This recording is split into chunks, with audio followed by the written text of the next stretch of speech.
Chapter 423. Although Lu Chen's Xiangjiang Film and Television Studio had only been established for a short time, everything here seemed to be orderly and regular.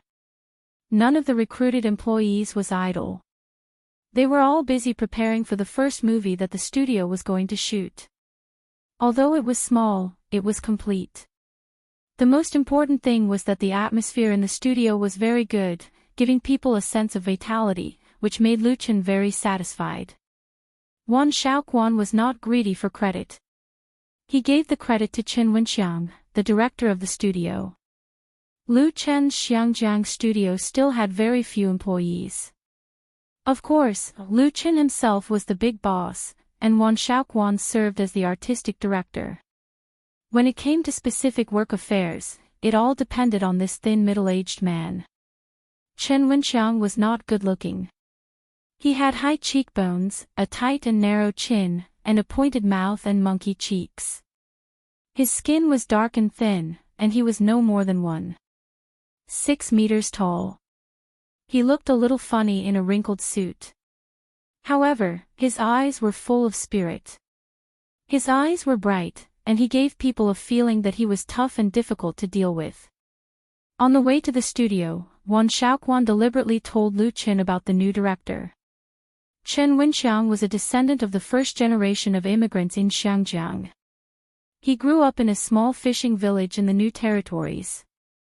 After graduating from high school, he came out to join the society. He washed dishes and swept the streets. Later, he accidentally entered the film and television circle. He started as a handyman, ran errands for others, was an assistant, an agent, and even worked as a director of a TV station. His work experience could be said to be very rich. He was a role similar to that of a jack of all trades, but he had never really stood out. His career was bumpy, and his life was not smooth. Chen Wenxiang's wife died very early, leaving him and his only daughter to rely on each other and work hard to make a living. Wan Shaoquan poached Chen Wenxiang through the introduction of a friend. For an outsider like Lu Chen's studio, which had no connections and foundation in Xiangjiang, it would undoubtedly avoid a lot of unnecessary troubles and take fewer detours, and it would be easier for them to integrate into the local circle. Of course, the price of poaching people was not low. In addition to the necessary high salary, Wan Shaoquan also promised to give Chen Wenxiang's daughter a role in the first movie produced by the studio. Chen Wenxiang's daughter, Chen Si, was currently studying in an acting training class and wanted to enter the entertainment circle. This daughter was Chen Wenxiang's lifeblood. Uncle Chang, thank you for your hard work. After Wan Xiaoquan's introduction, Lu Chen took the initiative to extend his hand to Chen Wenxiang. I'm new here, so I'm not familiar with everything here. Please give me some pointers. Lu Chen would never care about his boss's face and style to pretend to know something he didn't know. His frank and enthusiastic attitude clearly surprised Chen Wenxiang.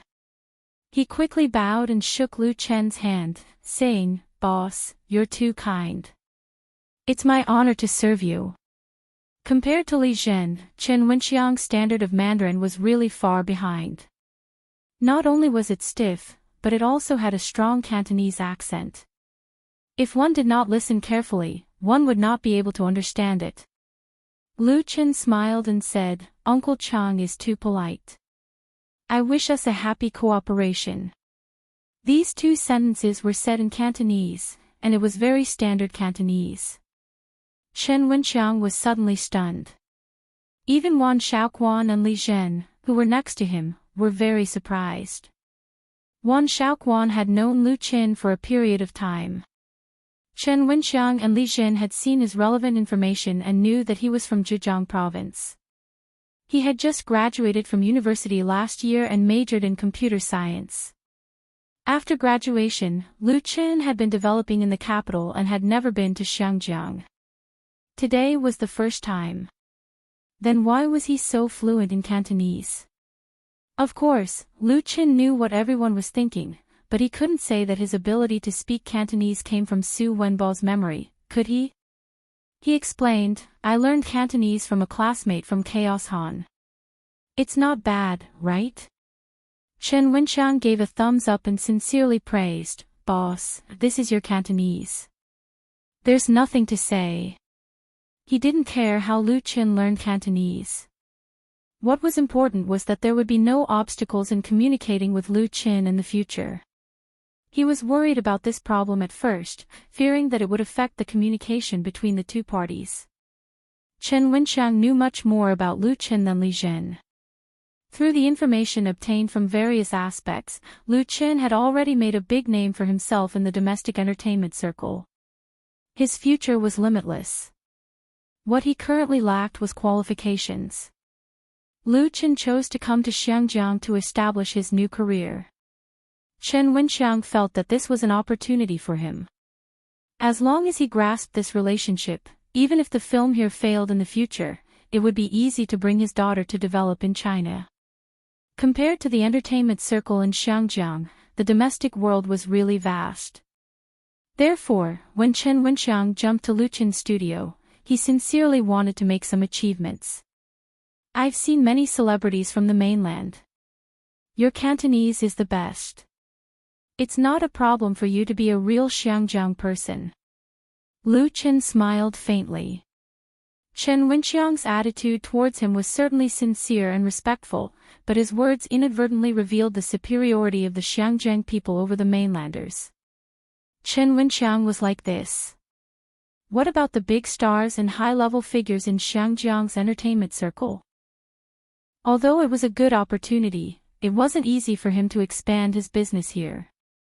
Lu Qin had already been mentally prepared for this. He couldn't have all the good things in the world. If Xiangjiang was a new battlefield, he would not be afraid of any challenges. A life full of challenges was an interesting and meaningful life. Wan Shaoquan timely said, "Let's go to the small conference room to talk about the new film."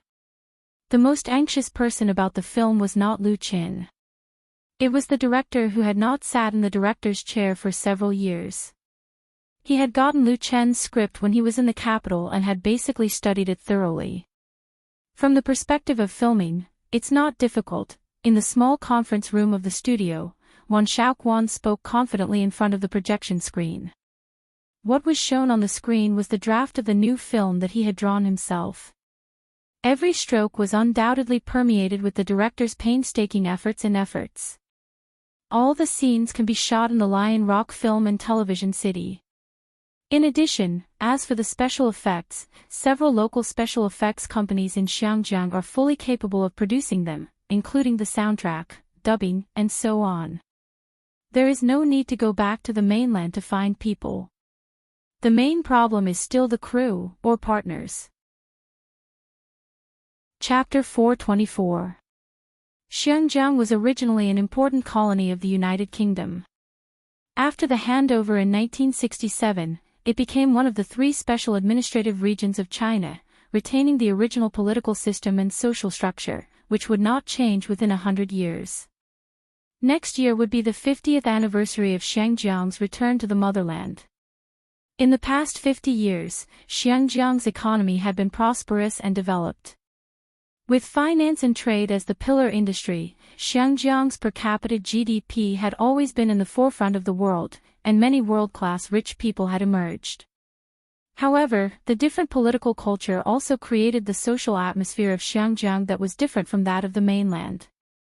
In recent years, this international metropolis had shown a kind of aloof and independent attitude, instinctively rejecting the political, economic, and cultural influence from the mainland. The social situation was very complicated. Xiangjiang's entertainment circle was also a self-circulating and relatively closed circle. Although there was communication with the domestic entertainment circle, there was a clear distinction between them. The locals of Xiangjiang usually only cared about the local artists and lacked interest in understanding the domestic stars. Xiangjiang's media would also selectively ignore the entertainment news from the domestic and only report the entertainment gossip from Hong Kong, or add in the news from Taiwan, Japan, Korea, Europe, and America. All of these were the embodiment of pride and independence, even if more and more people in the entertainment circle were constantly seeking opportunities to develop in China, and more Xinjiang artists appeared on domestic TV and movie screens. The Xinjiang government cooperated with the domestic state administration of radio, film and television to jointly formulate new regulations to support Xinjiang's film industry. They encouraged any film production company registered in Xinjiang to apply for preferential and support policies, and share the domestic and Xinjiang film market. On one hand, it was to revive the declining Xinjiang film industry, and on the other hand, it was to break the barrier. However, the specific effects still had to be proved by time. As one of the first batch of people to enter Xinjiang to register and establish a film and television organization, if Luchin's studio wanted to smoothly develop here, it was far from enough to rely on preferential and support policies. After decades of development, Xinjiang's film and television industry had already formed an inherent pattern of rules, which formed a natural barrier for those outsiders, and it was not easy to break it. Therefore, for Luchin to shoot a film in Xinjiang, it was not easy to hire a few cameramen, a sound recordist, or a crew, and so on. First, he had to understand, be familiar with, and finally understand how to use the rules here. Chen Wenxiang's suggestion was very simple, and that was to find a powerful local film and television company to co-shoot a new film. This was the fastest and easiest method, but it would be more troublesome to find out which film company was involved. In the 80s and 90s, there were countless local film and television companies in Xinjiang. The number of movies and TV series produced every year could be said to be astonishing, and they were continuously sold to China and Southeast Asia. Although the glory days were gone, a starving camel was still bigger than a horse. Major film companies such as Jinrong, Wang Corporation, and Polaroid still firmly controlled the market and held the right to speak in the film and television industry. Chen Wenxiang did not have a high opinion of these old film companies. Even if they all had a glorious past, it would be very difficult for them to work alone or find a third or fourth-rate film company to steadily get a place to export to the mainland. The new problem is that big companies such as Jinrong, Wang and Polaroid are very difficult to deal with. Outsiders like Luchin Studio are also a newly established small enterprise. Even if they agree to cooperate, the conditions they offer are very high, even to the extent of harsh. This was the problem that troubled Wan Shaoquan the most. And if this step was not taken well, then the road ahead would be very difficult. Luchin could see that Wan Shaoquan was worried about this. He thought that this was probably the reason why Wan Shaoquan pulled him here, so he comforted him, "Don't worry, let's think of a way slowly." Since Luchin was here, he definitely wanted to help.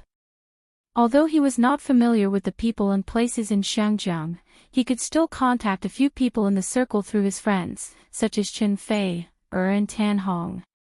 Chen Wenxiang did not say anything, because the level of cooperation in a film was very high, and he was familiar with the middle and lower level circle. He had no right to speak to the higher level of the film and television industry, so of course, he could not speak carelessly. They discussed in the meeting room for 2 hours and drew up a preliminary follow-up plan and work arrangement.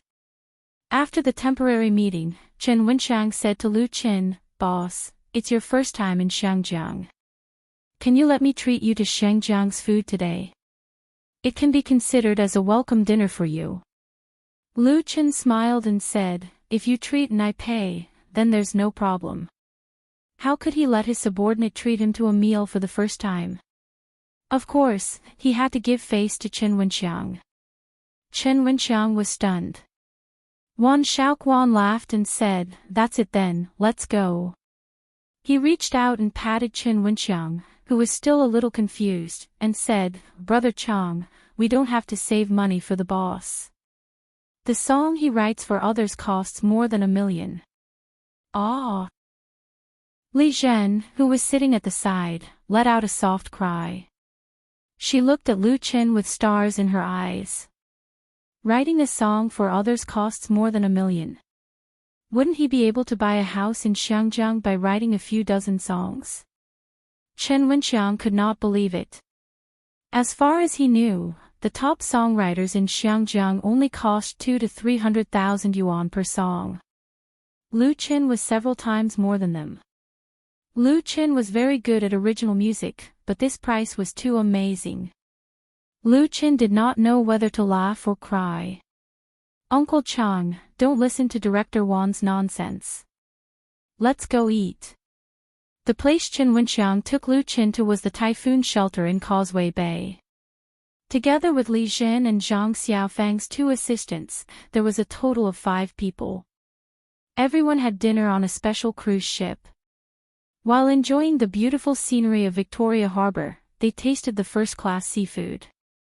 The real local specialties made Lu Qin full of praise. After eating this sumptuous seafood meal, Qin Wenxiang asked, "Boss, which hotel are you staying at tonight? Have you booked a room?" Lu Qin said, "I'm not staying in a hotel. My friend borrowed a house in Repulse Bay for me to stay. Brother Zhang will send me there first, and then you can arrange a place for him to stay." A house in Repulse Bay. Qin Wenxiang secretly sighed. That was the high-end residential area of Shangjiang. Mansions worth hundreds of millions could be found everywhere. He did not know which friend of Lu Qin had borrowed a house in Repulse Bay to stay. He quickly said, "No problem, then I will wait here for Xiaofang to come back. I will take him to the staff's apartment. The room has been arranged." Chapter 425. In the night, the black Mercedes-Benz MPV drove out of the typhoon shelter of Causeway Bay, entered Xiangdao Island through the Aberdeen Tunnel, and arrived at the Repulse Bay area in the east. In just 10 minutes, the scene was very different. Repulse Bay was located in the south of Taiping Mountain in Hong Kong Island. It was near the mountain and the sea. The bay was crescent-shaped and was known as the first bay in the world. It also had the reputation of Hawaii of the East. It was the most beautiful and representative bay in Hong Kong. It was not only the tourist area of Hong Kong, but also one of the famous high-end residential areas in Hong Kong Island.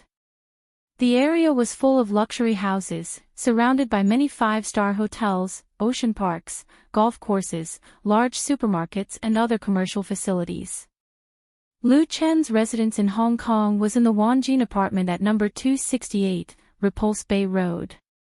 "Your husband really had the foresight to buy a house here early." Wan Xiaoquan, who was sitting in the passenger seat, said to Lu Chen half jokingly and half seriously, "With the current housing prices here, I'm afraid I can't afford it even if I don't eat or drink for the rest of my life." Originally, Lu Chen asked his assistant Zhang Xiaofang to send him here. Although it was Zhang Xiaofang's first time in Hong Kong, the MPV had perfect navigation equipment, so he didn't have to worry about going the wrong way. However, Wan Xiaoquan was a little worried, and there was something else he wanted to say to Lu Chen, so he followed the car. Lu Chen said with a smile, "If things go well here, I think you will be able to afford it soon." The housing prices in Repulse Bay were extremely expensive. When Qin Fei bought this house with an area of only 137 square meters 10 years ago, she spent all her savings at that time and also applied for a bank mortgage loan. Now 10 years had passed, the market value of this house had increased at least 10 times. In terms of investment income, it was difficult for any project to compare with it. As early as more than 10 years ago, domestic celebrities began to buy properties in Hong Kong, and some even directly moved here, which also played a certain role in the rise of Hong Kong's housing prices. Qin Fei had bought 3 houses in Xiangjiang in total. The other 2 houses were bought by her when the real estate market rose sharply. This house in Repulse Bay was her favorite. She kept it for her vacation. Now, it just so happened that Lu Chen got a bargain. Otherwise, if he rented such a big house with such a good location in Xiangjiang, the monthly rent would be quite a shocking figure. Wan Xiaoquan shook his head and said, "If you buy one here, you can buy 2 or 3 in the capital." Lu Chen said, "Let's not talk about the house first. It's not good to have a car in Hong Kong. How about this, you and Uncle Chang go and buy 2 BMWs and put them into the studio's account. They will be your work car."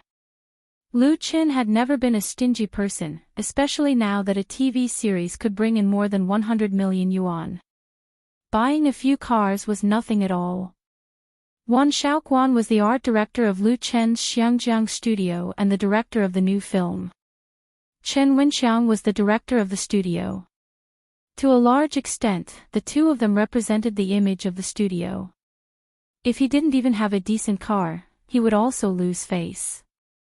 People in Xiangjiang were very particular about face. Even the managers of debt-ridden companies would still drive luxury cars. Otherwise, there would be no way to talk business with others. Wan Xiaoquan was surprised and moved. That's not good. Wan Xiaoquan usually needed a car, but Lu Qin gave him a BMW, which inevitably made him a little scared. After all, he came to Xiangjiang to set up a film studio and spent money like water. There was still no sign of shooting. He always felt that he didn't work hard enough and felt sorry for Lu Qin. Lu Qin said with a smile, "Nothing bad. It's settled. Let's go to the 4S store tomorrow." Seeing Lu Chen's stubbornness, Wan Xiaoquan had to accept Lu Chen's kindness. In his heart, he was more and more determined to work for Lu Qin. After experiencing the fickleness of human nature and the fickleness of the world, Wan Xiaoquan deeply understood how rare and precious Lu Chen's trust and kindness were for him. It was also the best opportunity for him to start over. The Mercedes-Benz stopped in front of a high-rise residential building. Lu Qin got out of the car and said to Zhang Xiaofang, "You go back with Director Wan first. I'll go up by myself. Pick me up at about 8:00 tomorrow morning." Zhang Xiaofang nodded and said, "Okay, boss." After saying goodbye to the two, Lu Qin walked to the apartment building alone. The residential buildings along Repulse Bay Road were all high-end communities, so the security was very tight. However, Lu Qin had the access card given to him by Qin Fei, and he had already informed the property management company here when he was in Beijing to update the security password and fingerprint information, so he entered the gate smoothly. Taking the elevator straight to the 58th floor, Lu Qin found the room 5801 where he lived. The brocade apartment had a total of 60 floors, which was also one of the characteristics of Hong Kong. The area was narrow and the usable area was small, so the buildings were built very high to make full use of the space. Repulse Bay was considered very good. The high-rise buildings in the real public community were densely packed to a terrifying degree. Beep! Lu Qin pressed his fingerprint on the door lock, and the red indicator light immediately turned green, and the door opened with a click. When he pushed the door in, the lights in the porch and the lights in the living room automatically lit up. The soft light evenly illuminated the whole space, and it gave a very warm feeling. Lu Qin casually closed the door, took off his shoes and observed his new house. This luxury apartment had a layout of 3 bedrooms, 2 living rooms, and 2 bathrooms. The decoration was very exquisite, and the designer's intention and creativity could be seen everywhere. Especially through the large floor-to-ceiling windows in the living room, one could directly see the distant view of the bay. The room was clean and tidy. It had already been cleaned by appointment. He walked over, pushed open the glass partition door, and walked to the big balcony.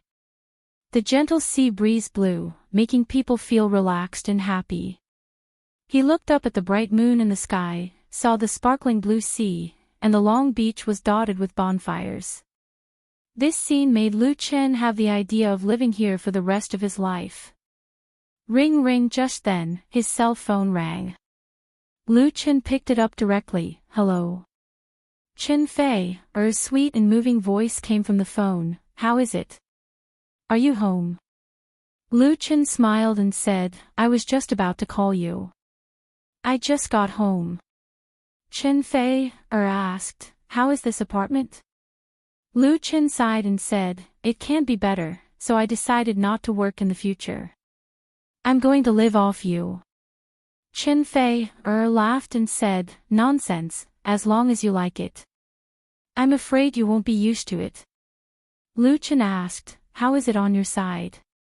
Chen Fei complained, "It's very hard, much harder than filming Autumn in My Heart and Full of Romance." Chapter 426. Chen Fei was currently filming CCTV's new annual drama, Xingshi Changxing. The story was set in the Jingguan period of the Tang dynasty. She played the role of a beautiful singer. The TV series was 60 episodes long, with an investment of 170 million yuan. A large number of domestic stars, including several big shots in the film and television circle, were gathered in the show, so it attracted the attention of the industry. Although Chen Fei was not the first heroine, she had a lot of scenes, so it was impossible to finish shooting in a short time. Moreover, the director of the show was known for his strict requirements for actors in the industry. "I regret taking this show," Chen Fei complained in a sweet voice. "If I had known this, I would have gone to Hong Kong with you to shoot a movie. It must be very interesting." When she was filming Autumn in My Heart and Full House of Romance, the whole crew was around her and Lu Qin, and the service was meticulous. Moreover, the requirements for shooting an urban idol drama were low, so it was naturally much easier. In the crew of Xingshi Changxing, Chen Fei was not the first heroine. It was undoubtedly a fool's dream to expect others to accommodate her. However, this drama was very important for Chen Fei, who was developing in an all-round way in film, television, and singing. Once it was successfully filmed and broadcast next year, it would be of great help to improve her status in the circle. Therefore, although she complained, she still had to shoot the drama seriously. Lu Qin knew this, so he acted as a psychologist to comfort her. The two of them talked to each other on the phone, and the sweet phone call lasted for more than an hour. It was not until there was a low battery tone that Chen Fei seemed to wake up from a dream and said quickly, "Oh, my phone is almost out of battery. I forgot to tell you one thing. I have a friend in Hong Kong. You should know her. Her name is Xu Jing. I called her yesterday and mentioned you. She will probably send an invitation tomorrow to invite you to a charity dinner. There will be a lot of people in the circle." Lu Qin understood as soon as he heard this. He started his film career in Hong Kong without any foundation, so it could be said that he was unfamiliar with the people and the place. Chen Fei obviously wanted to bring Lu Qin into the circle of Xiangjiang through his relationship with Xu Jing. As long as he knew more useful people, his future development would undoubtedly be much smoother. The so-called charity banquet was actually a place for socializing. If one wanted to enter such an occasion, he or she would need a guide. Xu Jing was the one leading the way. Lu Qin didn't know Xu Jing, but he wasn't unfamiliar with her name. From the late 1990s to the beginning of the new century, this Xiangjiang singer, who debuted as a young girl, was very active in the pop music world. She had released many albums that sold well and won countless fans with her youthful and beautiful image and sweet voice. However, at the peak of her career, Xu Jing married into a wealthy family at a young age, and then disappeared from the music industry, which made people sigh. However, 2 years ago, Xu Jing suddenly announced that she had divorced and returned to the music industry. However, things were different now. After she stepped onto the stage again, she did not come up with any outstanding works. She was still famous, but her popularity was almost gone. In other words, she was an old singer of the past. In fact, Xu Jing was only 37 years old this year. For a powerful singer, the real golden age was far from over. However, Xu Jing was, after all, an all-powerful figure in the music industry of Xiangjiang. In addition, she had more than 10 years of life as a rich wife, so she had a wide range of contacts in all aspects. Chen Fei introduced Lu Qin to Xu Jing, undoubtedly because of the latter's connections. Chen Fei had known Xu Jing for a long time. When she bought the house in Repulse Bay, it was Xu Jing who recommended her. She used her connections to get a discount, so they were quite friends. After Xu Jing retired from the music industry, as long as she came to the capital, she would always find Qin Fei to have tea and chat. After ending the call with Qin Fei, Lu Chen's mobile phone was already very hot. After watching the scenery on the balcony for a while, Lu Chen was ready to go back to his room to take a shower and sleep, but his mobile phone rang again. He answered the phone without thinking, smiled and asked, "What's wrong? Did you forget anything else?" Lu Chen thought it was Qin Fei, calling again, but he didn't expect that the voice coming from the phone was very strange. "Hello, are you Mr. Lu Chen?" Lu Chen was stunned. "Yes, may I ask who you are?" The other party said, "I'm Xu Jing. I don't know if Fei has mentioned me to you. Sorry to disturb you." Lu Chen suddenly understood. "Hello, Sister Jing. I was talking to Fei on the phone just now, and she mentioned you." Xu Jing spoke Mandarin very well, without much Hong Kong accent. She said softly, "No wonder I couldn't get through to you just now. It's like this. I want to invite you to the charity dinner scheduled for the night after tomorrow at the Shangri-La Hotel. I wonder if you can do me the honor." Lu Chen quickly said, "It's my honor. I just came to Xiangjiang to develop my career. Please take care of me in the future, Sister Jing. I will definitely attend the dinner at the Shangri-La Hotel." "That's good," Xu Jing said with a smile. "I'll send someone to send the invitation to your company tomorrow morning. I'll confirm with you first." "Okay, thank you." After a few polite words, Lu Chen hung up the phone. Lu Chen didn't expect Xu Jing to call him at this time. Through this conversation, he had a good impression of Xu Jing and believed that she should be a friend worth making. This made Lu Chen somewhat look forward to the dinner the night after tomorrow. If there were no accidents, it would be his first step in the Xiangjiang entertainment circle, a very important step. After taking a shower in the bathroom, Lu Chen went to bed to rest. The next day, he got up early in the morning, put on a set of sportswear and went out to run. In the early morning, there were many people exercising along the beach of Shallow Water Bay. Some were running, and some were playing ball. Lu Chen ran a few laps back. When he returned home, he was already sweating profusely. After taking a shower and changing into new clothes, Zhang Xiaofang called. Lu Chen went downstairs again, got in his car, and went out for breakfast. Xiangjiang was a food paradise. There were all kinds of breakfast, and the most famous was the Cantonese breakfast. There were also several old tea-house chain stores in the Shallow Water Bay area, so he didn't have to worry about not being able to find a place. After breakfast, he went to the studio. It was exactly 9 o'clock. As soon as Lu Chen arrived at the office, Li Zhen took out a beautiful invitation and handed it to him. "This was just sent by Miss Xu Jing this morning. It was sent here so soon." Lu Chen was a little surprised. In fact, Li Zhen was even more surprised.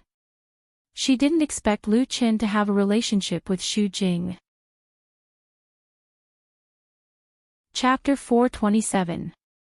Xu Jing was very famous in Hong Kong's entertainment circle.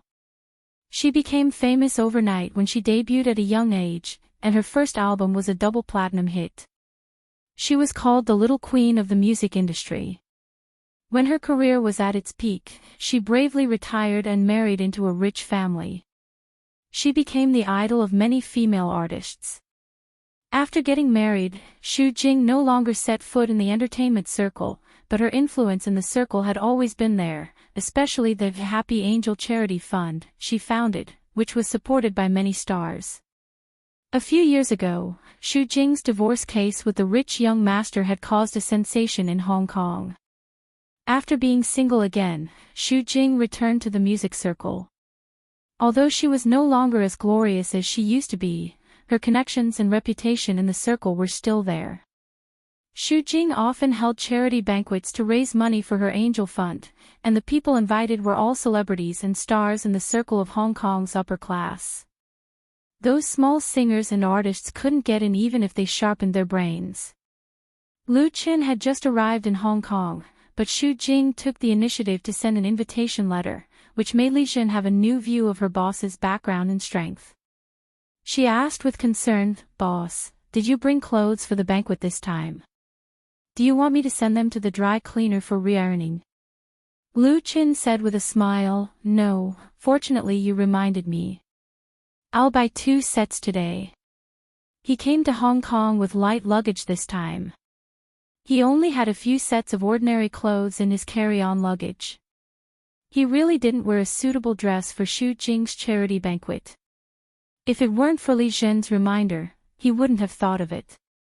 Li Zhen had completely entered the role of a personal assistant and secretary, and she considerately suggested, "It's too late to make a custom order now. I know several master tailors have to make a reservation 1 or 2 months in advance." "Boss, what brand of clothes do you like?" If he couldn't make a custom order, he could only buy ready-made clothes. Lu Qin thought for a moment and said, "Armani." Lu Qin liked Armani suits and coats the most, and he often wore them in China. Li Zhen clapped her hands. "Armani's headquarters in Hong Kong is in Central. I know the location." Lu Qin said with a smile, "Let's go together. Let's buy a car first and then clothes." Li Zhen was surprised. "Boss, you want to buy a car?" Lu Qin nodded. "Buy a BMW for Director Wan and Uncle Chong first. They need it very much." Li Zhen was rendered speechless.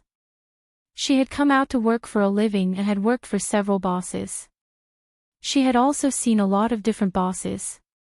Li Zhen has never seen a boss as forthright and generous as Lu Qin. There were stingy people everywhere in the entertainment industry. Some stars were even so stingy that they couldn't bear to buy lunch boxes for their assistants. This was no longer news.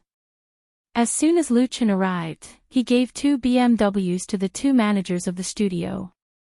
Moreover, he said it as if he had bought 2 pieces of clothes, which really made Li Zhen secretly click her tongue. Was it really that easy to make money for Chinese celebrities? Li Zhen looked at Lu Qin with stars in her eyes. Not only was he forthright and generous, he was also so young, handsome, and talented. He was simply a diamond bachelor in the entertainment industry. It was estimated that he would be very popular in the future. Li Zhen didn't think that others wouldn't have a chance just because Lu Qin had a heavenly queen as his girlfriend, because this was Hong Kong. Of course, she knew that she definitely didn't have a chance. The gap was too big. Lu Qin didn't know that because of his words, the little secretary's mind had turned so many thoughts. He called Wan Shaoquan and Qin Wenxiang to do all the things that should be done today. He called Wan Shaoquan and Qin Wenxiang to do all the things that should be done today. There were 5 people in the MPV again. Qin Wenxiang was the one with the most complicated feelings in his heart. Qin Wenxiang's life experience was much richer and more bumpy than Li Zhen's. He was used to the fickleness of human nature and the fickleness of the world. He had already hardened his heart and wouldn't be easily moved by anything. Even so, Lu Chen's generosity and trust still made him feel that he had followed the right person this time. Qin Wenxiang wouldn't say any words of gratitude, nor would he show too much expression of being moved. He just remembered it in his heart and would naturally show it at work in the future. Led by Lu Qin himself, the group of people first went to the BMW flagship store in Hong Kong to book 2 cars, then went to the Armani main store to buy clothes, and finally went to the Commerce Department in Hong Kong to take photos and sign the documents, completing all the final registration procedures of the studio. At this point, Lu Qin Film and Television Studio officially settled in Hong Kong and had the legal qualification to operate. At the same time, Lu Qin also represented the studio and submitted an application for the local film and television support program to the Commerce Department.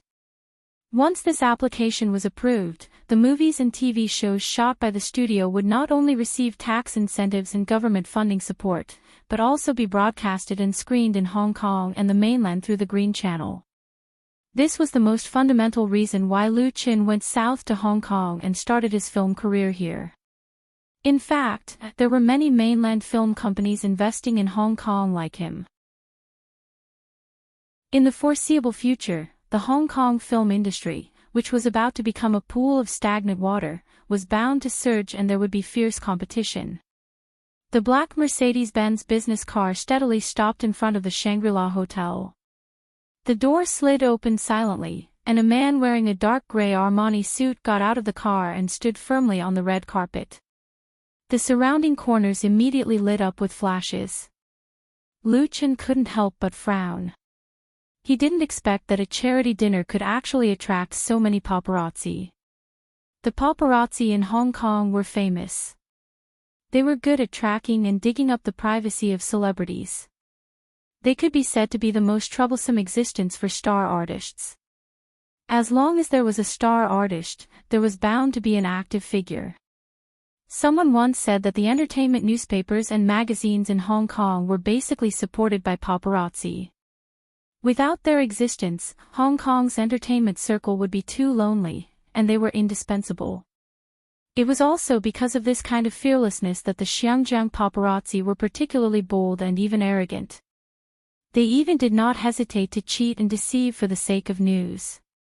It was also later that it caused public indignation in the entertainment circle and caused a strong counterattack. In recent years, they had restrained themselves and did not dare to write and shoot unscrupulously.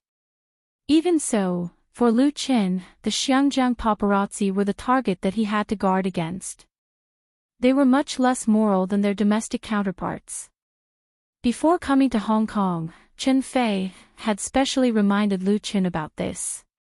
However, while Lu Qin was thinking about guarding against the paparazzi lying in ambush near the hotel were dumbfounded.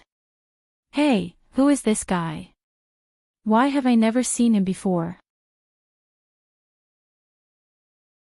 Chapter 428. One Champion, Singing China. Two big selling albums, You Who Sat Next to Me and The Ordinary Road. Two phenomenal TV series, Autumn in My Heart and Full House of Romance. Lu Qin has only made his debut for more than a year, but with his strong strength and dazzling achievements, he has risen to fame in the domestic entertainment circle and has countless fans. If he doesn't wear sunglasses or disguise himself when he walks on the street, he will definitely be surrounded by people, and he has also encountered many situations where he has been surrounded by passers-by. But in Hong Kong, there are really few people who know and are familiar with him. These people definitely do not include the paparazzi squatting at the entrance of the Shangri-La Hotel at this moment. They are completely out of professional instinct to take pictures of every guest who attended the banquet tonight, hoping to get some useful information from them. However, Lu Qin, who has just been captured in the camera, is very strange to the paparazzi. A senior paparazzi would usually have a database in his head. The content of the database was the figures and appearances of the celebrities in Xiangjiang, as well as the celebrities in the business world. This way, as long as he found a target, he would be able to immediately identify them. Lu Qin is obviously not in this database. He looks very young, tall, big, handsome, and impeccable in appearance. He is definitely a first-class man, not like an ordinary person.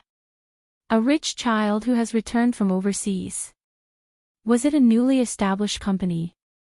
The paparazzi in Hong Kong have never cared about mainland stars, because the people of Hong Kong only like to read the entertainment gossip and scandals of local artists, so they inevitably misunderstand the identity of Lu Qin.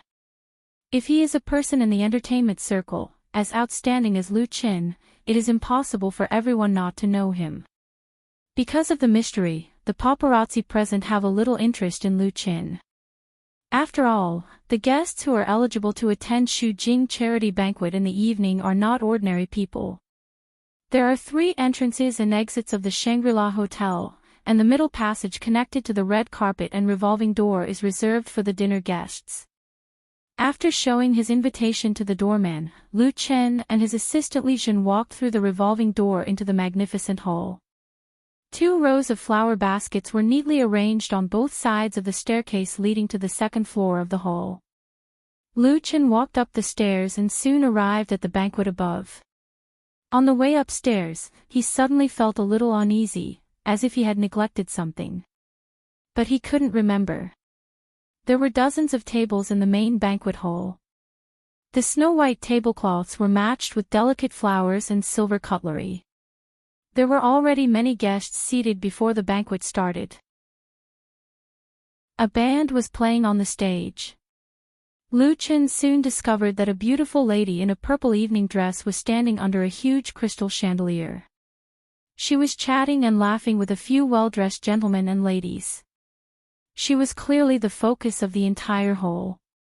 Xu Jing. Lu Chen had seen Xu Jing's photo before, and she was so dazzling, so he could easily recognize her. After pondering for a moment, Lu Chen walked straight towards Xu Jing. Xu Jing's senses were very sensitive. As soon as Lu Chen walked over, her attention turned to him. Her limpid eyes fell on Lu Chen, and there was a trace of doubt in her eyes. But very quickly, the doubt turned into joy. "Excuse me," she said to the person next to her, then turned to greet Lu Chen and asked, "Lu Chen?" Lu Chen nodded and said, "Hello, Sister Jing." Xu Jing was 37 years old this year, but she took good care of herself. She looked like she was in her early 30s. She had phoenix eyes and willow leaf eyebrows. Her facial features were outstanding, and her makeup was exquisite. She had a mature charm that young girls couldn't reach. In terms of appearance, she couldn't compare to Qin Fei, but her graceful bearing had a unique charm. Her smile was like a spring breeze, making people unconsciously want to get close to her. "It really is you. I was wondering when you would come." Xu Jing took the initiative to extend her hand to Lu Chen. "Actually, I've long wanted to see what the man Fei chose is like." Lu Chen shook her hand and said with a smile, "I'm afraid I'll have to disappoint you." Xu Jing looked at Lu Chen carefully and said, "On the contrary, he's more outstanding than I thought. Fei's taste is always so good. It's really enviable." She joked half-jokingly and unknowingly narrowed the distance between them. "How does it feel to come to Xiangjiang for the first time?" Lu Chen said, "It's very beautiful, Sister Jing." As the two were chatting, a frivolous voice suddenly came from the side. "Who is this? You look very unfamiliar." Lu Chen turned his head and saw a young man in a white suit who interrupted. He looked to be in his 20s or 30s. He was not tall, and his hair was neatly combed and smeared with a lot of hair wax. It was glossy. Seeing Lu Chen's gaze, the man in the white suit gave him a disdainful look. There was a middle-aged man beside the man in the white suit with a smile on his face. He first nodded to Lu Chen in a friendly manner, but soon his attention was on Xu Jing. Xu Jing's eyebrows wrinkled slightly, and then immediately stretched out. She said with a smile, "Lu Chen, let me introduce you. This is Liang Jiaxing, the general manager of Xinqing Pictures. This is Liang Zhihao, the nephew of Mr. Liang. Xinqing Pictures." Lu Chen had never heard of it. It was definitely not one of the large film and television companies in Xiangjiang.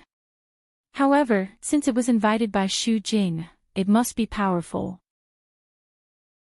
Liang Jiaxing gave a good impression on the surface, unlike his nephew, who had the words "superficial and impetuous" written on his face, but this made Lu Chen feel a little vigilant. This kind of person was best at hiding a dagger behind a smile. Keeping an appropriate distance was the best choice. He said calmly, "Nice to meet you, Mr. Liang." Lu Chen directly ignored Liang Zhihao, which made the latter so angry that his nose became crooked. Xu Jing introduced him again. "This is Lu Chen, who just came from the mainland. He is my good friend's boyfriend." Liang Jiaxing laughed and said, "You really look talented." He shook hands with Lu Chen and asked casually, "Are you going to develop your career in Xiangjiang, Mr. Lu? I can help you introduce some useful friends." Lu Chen smiled faintly and said, "Thank you, Mr. Liang. I will definitely ask you for help if I need it." In fact, it was nonsense. As the saying goes, one who is unaccountably solicitous is hiding evil intentions. Lu Chen's intuition told him that Mr. Liang had some kind of ambition for Xu Jing. His nephew was just a tool for him to use. He jumped out probably because Xu Jing had a good chat with him just now. "Do I look like a gigolo?" Lu Chen was speechless in his heart. As a result, the tool jumped out again and asked loudly, "You're from the mainland. What did you bring for Sister Jing tonight?" Lu Chen couldn't help but frown. He knew the reason why he was uneasy just now. Chapter 429. Lu Chen definitely didn't have the ability to predict the future. He couldn't predict that there would be an accident at the charity banquet. Liang Zhihao jumped out to make trouble for him. Although it was very inexplicable, it also made Lu Chen realize that he had made a mistake. He should have learned more about the banquet before attending. For example, if there were any rules or things to pay attention to, he would have come directly. Of course, he definitely brought the checkbook. He thought that bringing money was enough. But the fact was obviously not so. Seeing Lu Chen's stupefied expression, Liang Zhihao revealed an expression of, "I knew it would be like this," and laughed loudly. "Ha, you really are from the mainland. No wonder you don't know our rules here. Let me tell you, in Sister Jing's charity banquet, the auction items are all contributed by everyone." His laughter was particularly ear-piercing and attracted the attention of many other guests. Liang Zhihao obviously wanted to embarrass Lu Chen on purpose. Lu Chen didn't mind, but Xu Jing almost couldn't bear it anymore. Her pretty face seemed to be covered with a layer of frost. Xu Jing's temper had always been very good, but Liang Zhihao was jumping up and down to make things difficult for the guests she invited. Wasn't he making her lose face? There were already dozens of guests in the hall. As a result, before Xu Jing had time to speak, Liang Jiaxing beat her to it and scolded, "Zhihao, you can't be so rude. You keep saying that you are from the mainland. We are all Miss Xu Jing's guests. What are you doing here?" Liang Zhihao was very in awe of his uncle. He shrank his head and didn't say anything. Liang Jiaxing said to Lu Chen apologetically, "Mr. Lu, I'm really sorry. My nephew is stubborn and doesn't follow the rules. Please don't take it to heart."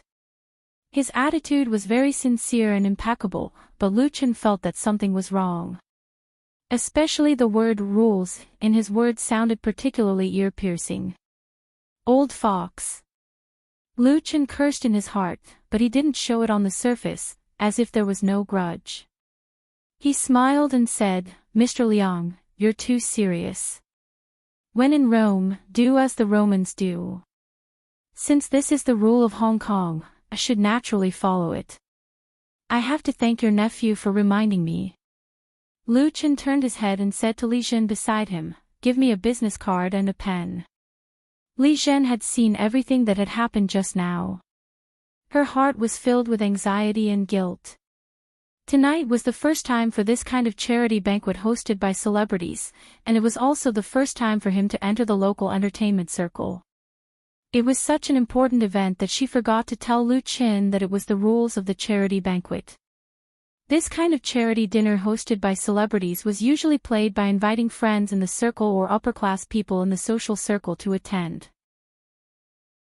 Those who were invited to the party would donate an auction item, such as a watch, a painting, a string of jewelry, or even a branded bag that had not been used before. At that time, the auction items would take turns to be auctioned. You could bid for your own item or compete with others for the item you like. However, under normal circumstances, the auction price would not be raised too high. In fact, it was a social game. Li Zhen had attended 2 charity banquets before, so she knew it very well. She had failed in her duty. Li Zhen was still thinking about how to make up for it, but Lu Chen actually asked her to take a business card and a pen. She answered in a daze and hurriedly took out Lu Chen's business card and pen from her bag. Lu Chen's business card was just made today. Why did Lu Chen take out her business card? He couldn't be giving one to Liang Jiaxing, could he? That would be a joke. However, Lu Chen didn't mean that at all. He took the business card and pen from Li Zhen, wrote a few words on the north side of the business card, and handed it to Xu Jing. Lu Chen smiled and said, "Sister Jing, this is my charity auction item tonight." Xu Jing took it in confusion. Her eyes swept over the business card. She was puzzled at first, but then she suddenly realized. She pursed her lips and smiled. This must be the most special auction item tonight. Thank you, Lu Chen. Lu Chen nodded gracefully. Sister Jing, you're welcome. The two echoed each other. Liang Jiaxing and Liang Zhihao, who were next to them, were extremely curious. They didn't know what Lu Chen was trying to do. He took out a business card and wrote a few words. Moreover, it was highly recognized by Xu Jing. However, the two of them couldn't take the business card from Xu Jing's hands to see what was on it. Liang Jiaxing was shrewd and acted normal, but Liang Zhihao's wandering eyes were a bit ridiculous. Xu Jing was very annoyed with the uncle and nephew. She even regretted giving them an invitation. She put away Lu Chen's business card and said to Lu Chen with a smile, "It's your first time in Hong Kong. I'll introduce some friends to you." Lu Chen couldn't have asked for more. "Thank you, Sister Jing." Xu Jing said to the uncle and nephew, "Please help yourselves. I have to go now." The two of them could only pretend to smile and say that it was okay. Then they left resentfully. After getting rid of the Liang family's uncle and nephew, Xu Jing obviously breathed a sigh of relief. She said softly to Lu Chen, "I'm really sorry. This Mr. Liang may have some ideas about me, but I don't think about emotional problems now."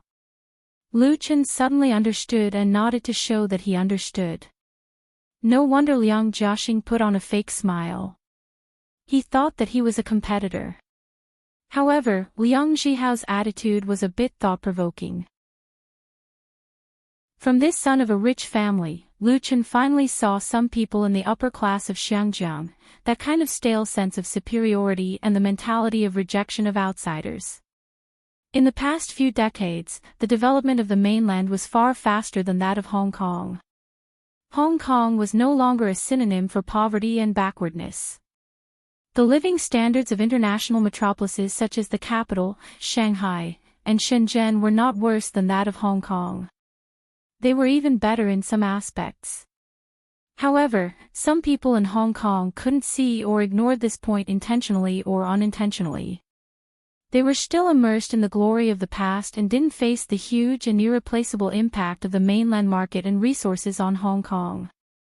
They stuck to their old ways and closed their circle, which led to the development of many aspects lagging behind the times. Hong Kong's once brilliant film and television industry was one of the best examples. And what made Lu Chen feel even more interesting was that Xu Jing actually told him so straightforwardly, as if she was telling her troubles to a real friend. This kind of trusting attitude undoubtedly narrowed the distance between them. With Xu Jing's introduction, Lu Chen got to know many upper-class people in the local circle. Some of them were the bosses of film and television companies, some were the chief editors of entertainment newspapers and magazines, and a few stars and artists. Apart from the small accident just now, his debut in Hong Kong's social circle was a good start. Chapter 430.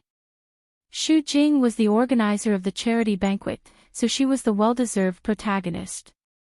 As a guest, Lu Chen was definitely a supporting character. Of course, the protagonist couldn't accompany the supporting character all the time. She had other guests to entertain. Therefore, after taking Lu Chen around the banquet hall, she could only apologize and say, "Excuse me." Lu Chen expressed his understanding and gratitude. He had gained enough tonight. "You should eat something," Lu Chen said to his assistant, "Don't worry about me. Eat first. Li Zhen was still a little embarrassed and said apologetically, "Boss, next time I receive such an invitation, I will definitely pay attention. Please rest assured." She had been holding these words in her heart for a long time, and now she finally had the opportunity to say them. Li Zhen cherished her current job very much. Her boss was young, handsome, and generous. The treatment in the studio was even better. If her mistake caused Lu Chen to lose face, she would have no face to continue staying. Lu Chen smiled and said, "It's not your fault. Go and get something to eat, or else all the delicious food will be taken away." This charity banquet was a buffet. The long table covered with a snow-white tablecloth was filled with Western-style dishes and desserts. The dishes were rich and classy. Those who were invited to the banquet were not ordinary people, so there was no such thing as the delicious food being taken away. Lu Chen was just joking, which made Li Zhen laugh and her tense heart relax.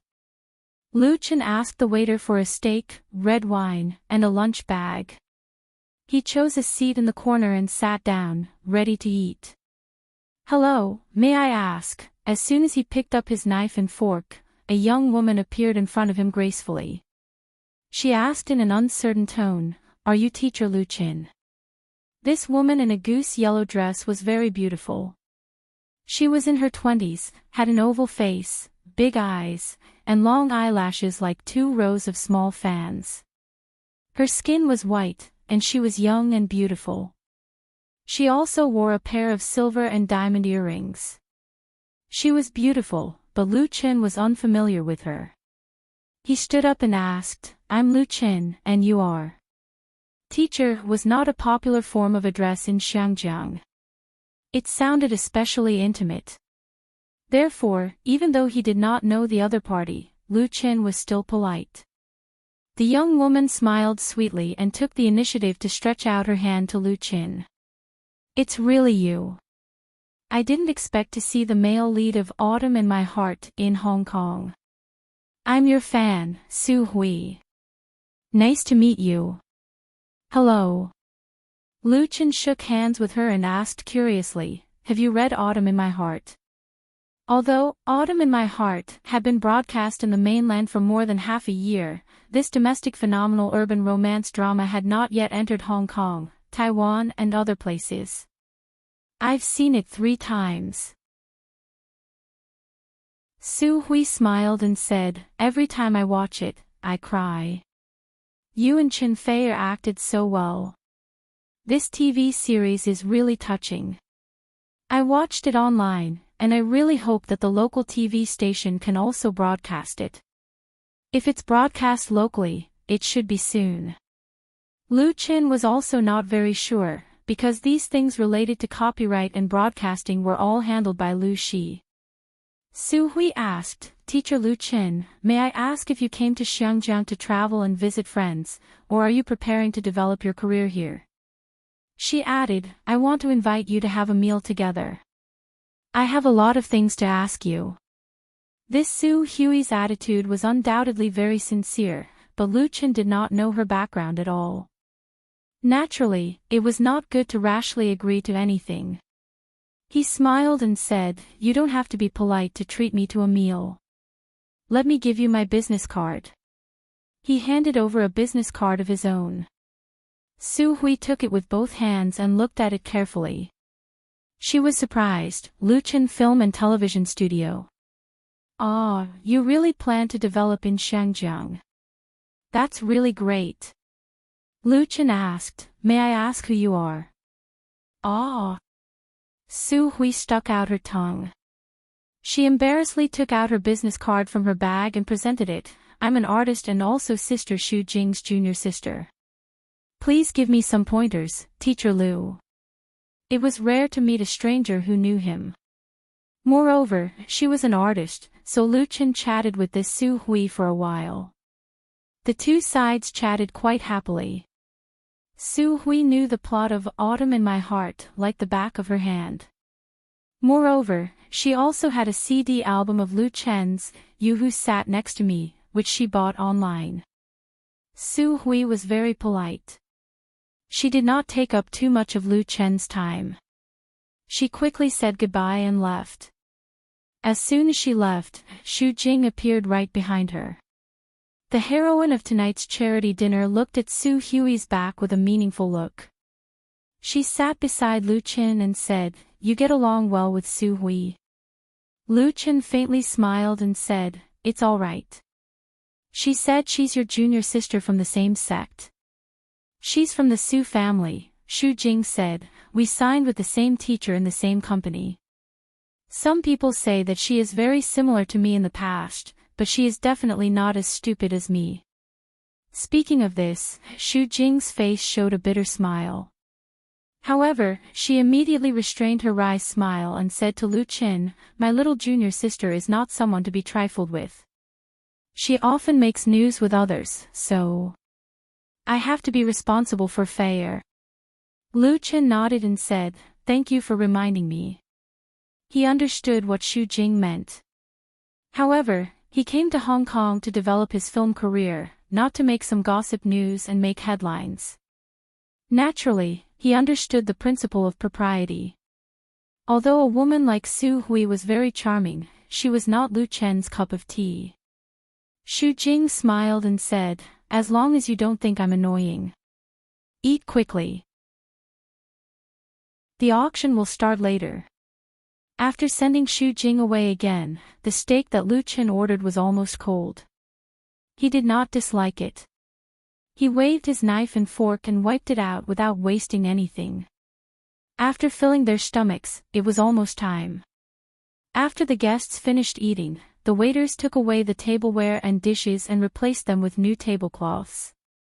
Soft music sounded and echoed in the hall. On the performance stage, Xu Jing gracefully appeared.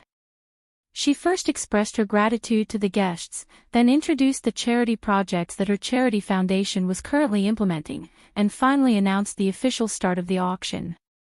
Lu Chen received a plate from a waiter. His number was 39. Then on the stage was replaced by an auctioneer in a black tuxedo.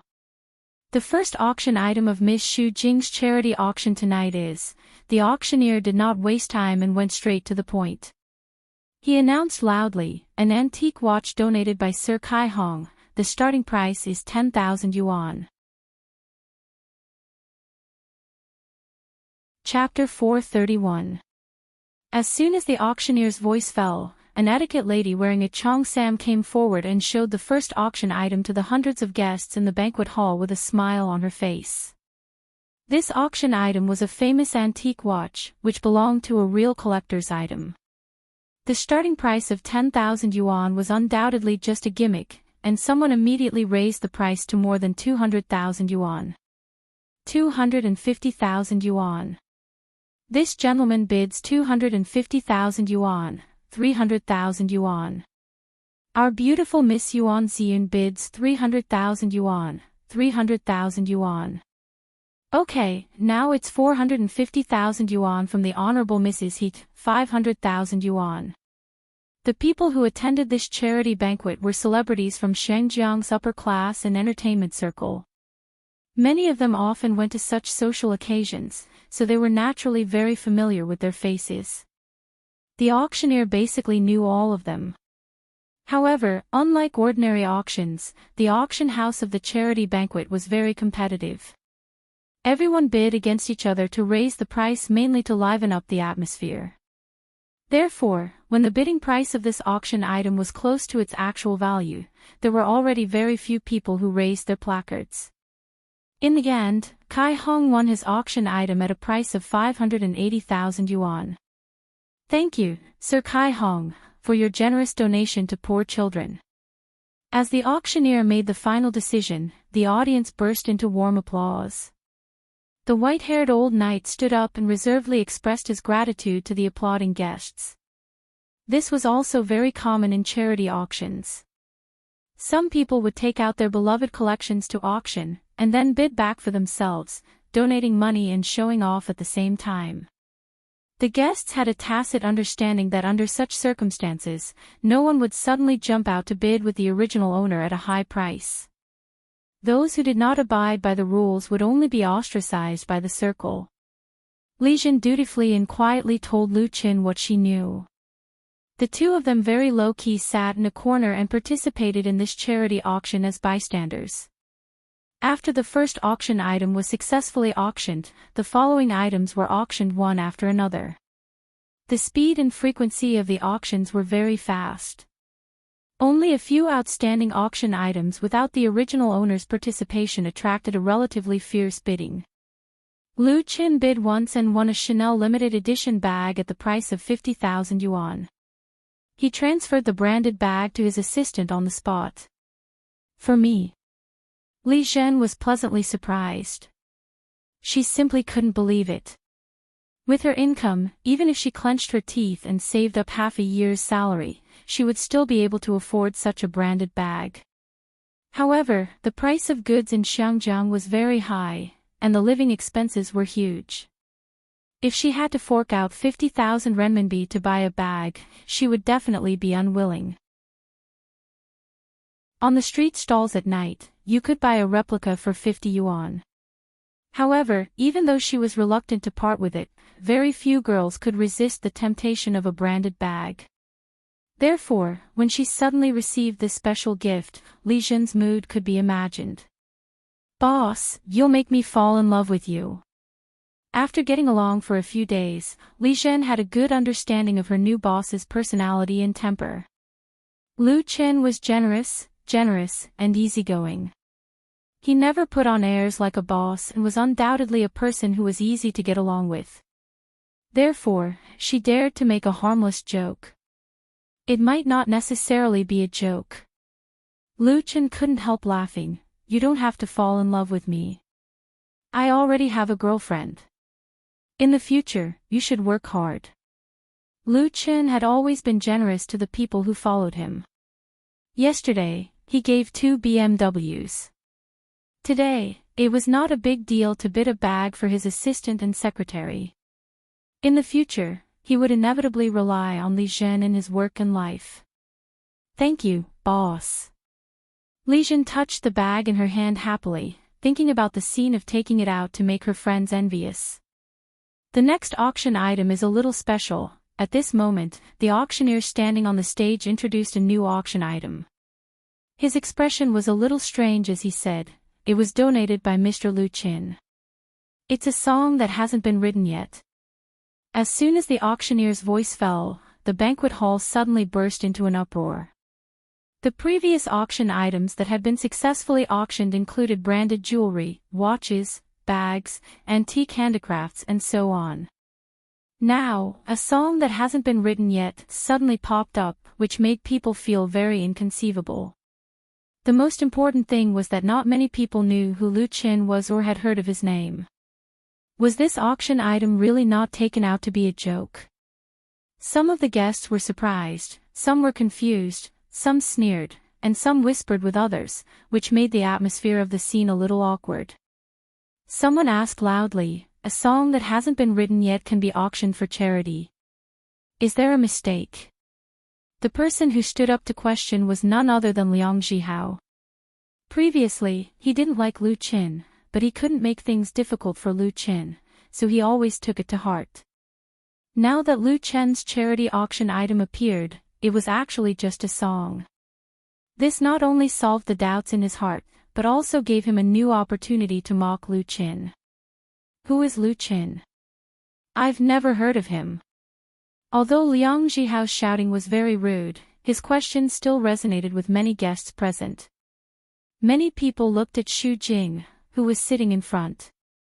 The auction items that could be auctioned were all donated by the guests. Xu Jing's charity foundation had been established for many years and had held dozens of fundraising banquets. How could such a thing happen? The auctioneer was very experienced. Seeing such a situation, he immediately explained, "Mr. Lu Qin is a famous singer in the mainland. His works have won many awards and he has a high status in the mainland pop music industry. The guests who bid for this song can get a work customized by Mr. Lu Qin or a designated person. The starting price is 10,000 yuan. Unlike the previous situation where someone immediately bid, the banquet hall fell into a subtle silence. The atmosphere was not right. Liang Zhihao said sarcastically, "So you're from the mainland. No wonder I've never heard of you." He was implying something. Several guests laughed, and some showed a sarcastic look on their faces. It would be strange if someone bid for such a sensational auction item. Maybe this would be the first auction item that would not be auctioned tonight. Then there would be a good show to watch. This guy, Li Zhen, was so angry that her eyes turned red. Liang Zhihao had gone too far. Lu Chen had no grievances with him. They didn't even know each other before today. How could he be targeted like this? However, Lu Chen, as the person involved, was very calm. He came over to comfort his assistant. "We don't need to pay attention to him. It's not worth getting angry for him." But Li Zhen bit her lip. She wanted to say that with Liang Zhihao messing things up like this, how could Lu Chen's song be auctioned? How could he continue to stay here? Chapter 432. 300,000. Just as Liang Zhihao was complacent, the auctioneer was embarrassed and speechless, and the atmosphere was subtle. A clear voice broke the silence in the banquet hall in an instant. At this time, everyone's eyes looked in the direction of the voice. It was a beautiful woman in a yellow dress who raised the paddle to bid. She sat at the table with a smile, as if she didn't notice the strange eyes from all directions, and said again, 300,000. The banquet hall seemed to be like a deep pool that had been thrown into a stone, inevitably setting off waves. Who is this? I know her, a daughter of the Su family. Which Su family? Which Su family can there be? It's that Su family. Even if you have money, you can't spend it recklessly. 300,000 to buy a song. It's Ouyang Dirong's work, but who is this Lu Qin? Su Hui is Xu Jing's junior sister. She may be helping her senior sister to smooth things over. Oh, that's normal. Many people recognized the woman who raised the paddle and immediately began to talk about it. Liang Zhihao's smile froze on his face. He also recognized Su Hui, and he also heard the discussion around him. Damn, a gigolo is so popular. The young master of the Liang family could only curse Lu Qin for being so lucky. He didn't dare to vent his anger on Su Hui, because he couldn't afford to offend a member of the Su family, even if she was the famous rebellious daughter of the Su family, who was not favored by her family. Even his uncle couldn't do it. In Hong Kong, the power of the famous families was very powerful. Those who were qualified to be listed as rich and powerful were all families with deep background, wide connections, and political and economic foundations. The Su family was one of them. As soon as Su Hui raised the paddle, the embarrassment faced by Lu Qin was instantly resolved, and Xu Jing's face was saved. Lu Qin was very surprised. He didn't expect that the woman he had chatted with would help him out of trouble, and directly raised the bidding price to 300,000.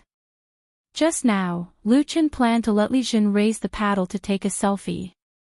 Even if it might be a little embarrassing, it was better than no one asking. But Xu Jing's mind was much more complicated. Only she knew in her heart that Su Hui's act of shooting Lu Chen's song was definitely not to support her. The fact that this rebellious daughter of the Su family didn't cause a scene was already a great thing. What's wrong? You're still not out of the picture. Su Hui waved the bidding card in her hand and asked the auctioneer on the stage. The auctioneer, who was in a daze, suddenly woke up as if he had just woken up from a dream. He quickly said loudly, 300,000. Miss Su Hui bids 300,000. Is there a higher bid?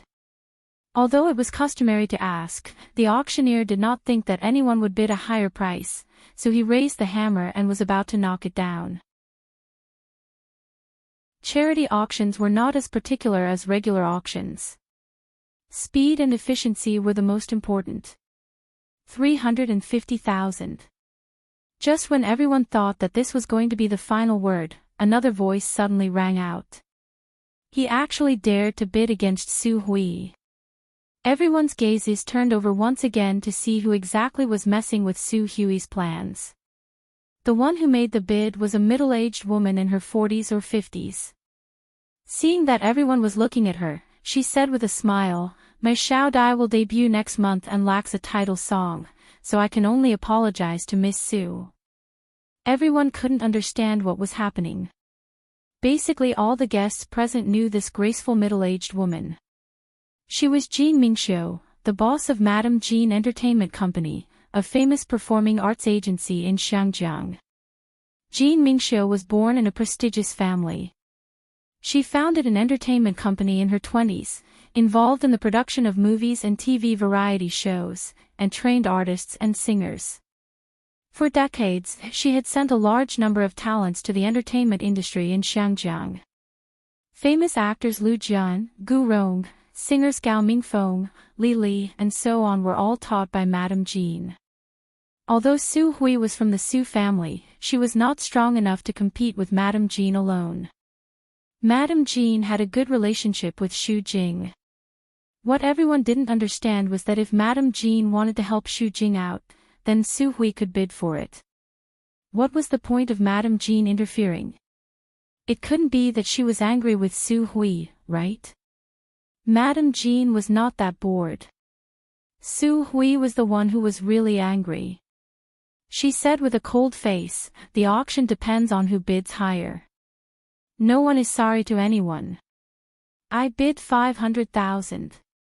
She raised the bidding card again. Madame Jin's smile did not change. "That's true. Then I will bid 600,000.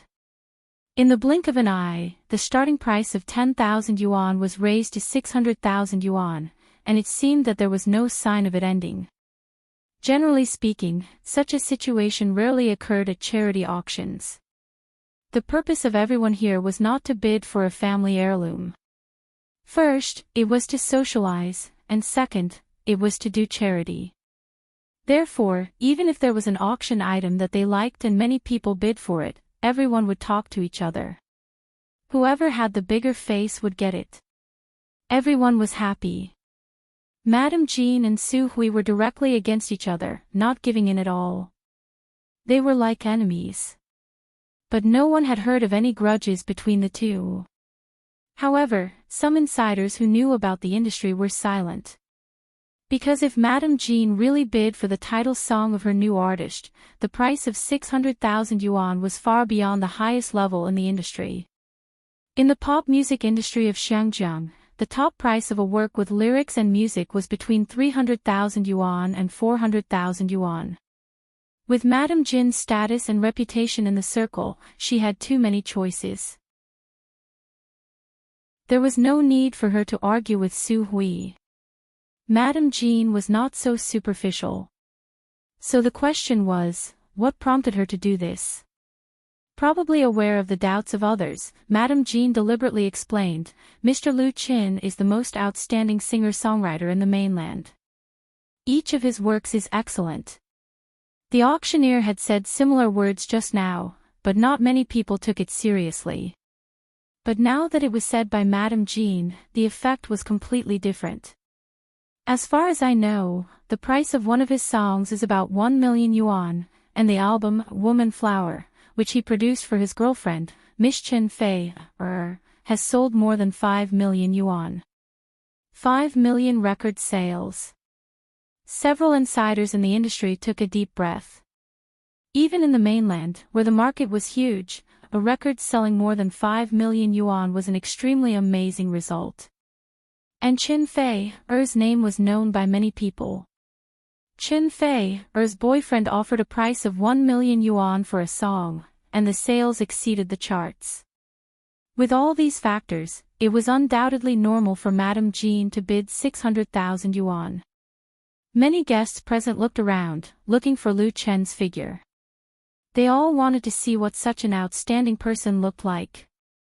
Only Liang Zhihao shrank his head, wishing he could shrink back into his pants. Madame Jin's praise for Lu Qin was like a heavy slap in his face. He had already felt the strange and mocking eyes from those around him. Chapter 433.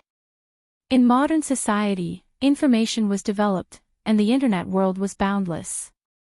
Although Hong Kong's social atmosphere was special, the upper class was arrogant and xenophobic, and the entertainment industry was stagnant. There was always a lack of far-sighted and sensitive people. These real elites of Hong Kong not only cared about Hong Kong, Taiwan, and Macau, but also focused on the mainland, which had a huge market, and even the whole Southeast Asia and the world, firmly grasping the pulse of the times.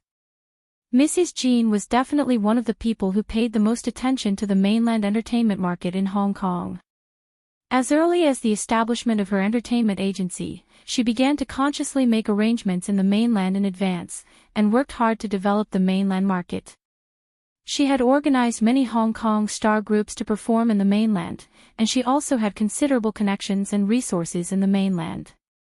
At that time, Hong Kong's entertainment and film industry was at its peak. Classic works emerged one after another, and big stars were dazzling. Mrs. Jean realized the importance of the mainland market at that time, which was undoubtedly very insightful. She also reaped great rewards for this. Among the hundreds of guests present, Mrs. Jean definitely had the highest status in the entertainment industry. She said that Lu Chen's work was worth millions, and no one dared to doubt it.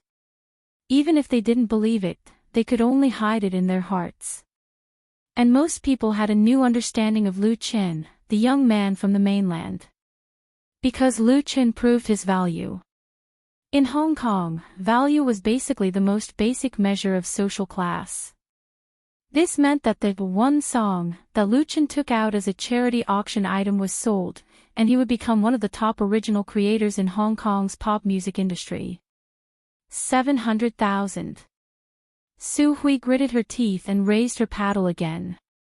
To be honest, this price had exceeded her expectations, and she was also quite afraid of Mrs. Jean.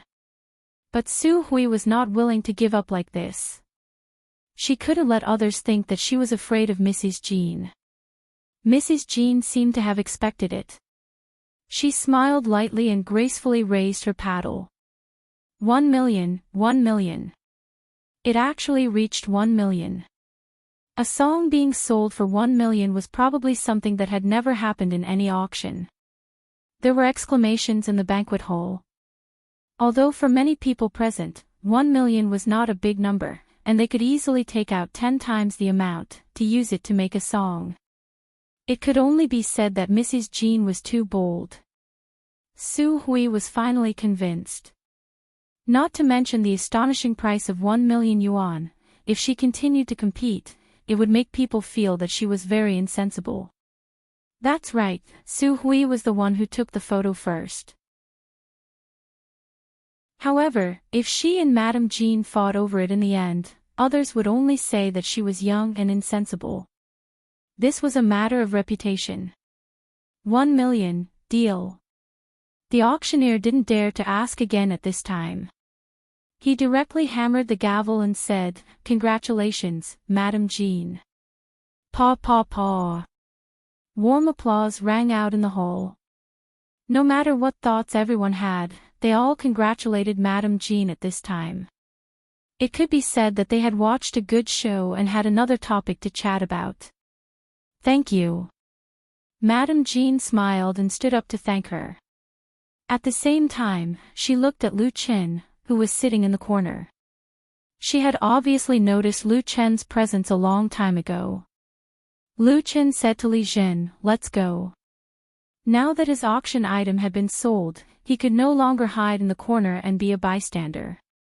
You have to give them the real thing. As soon as Lu Chen stood up, he immediately attracted the attention of the audience. There was no need for a special introduction.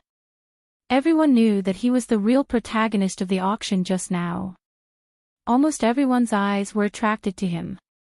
The guests wanted to see if this mainland singer, who bid 1 million for a song, had 3 heads and 6 arms. In terms of appearance and temperament, Lu Chen would definitely not disappoint. Lu Chen's facial features were sharp and angular. He had sharp eyebrows and bright eyes, which made him look very manly. He was essentially different from the handsome young male idols who were popular in the entertainment circle.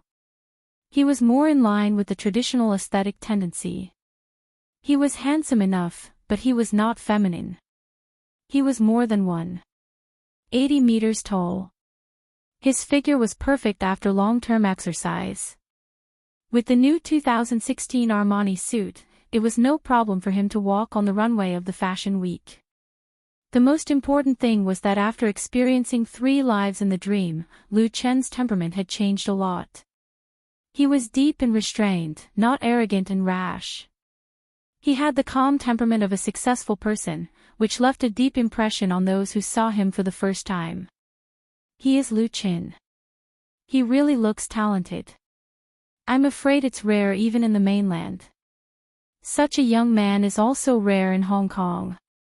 So handsome, there were several young girls among the guests. The way they looked at Lu Chen was rich and colorful. Beside Madame Jean, there were 2 young girls. The 2 of them stared at Lu Chen, who was walking over, with slightly shy and curious eyes. "Hello, Madame Jean. I am Lu Chen." Lu Chen bowed slightly and introduced himself first. Then, he introduced Li Zhen. "This is my assistant, Zhen. Can we sit down here?" Li Zhen quickly bowed and saluted. "Hello, Madame Jean." Madame Jean was no longer young. The ruthless years had left indelible traces on her face.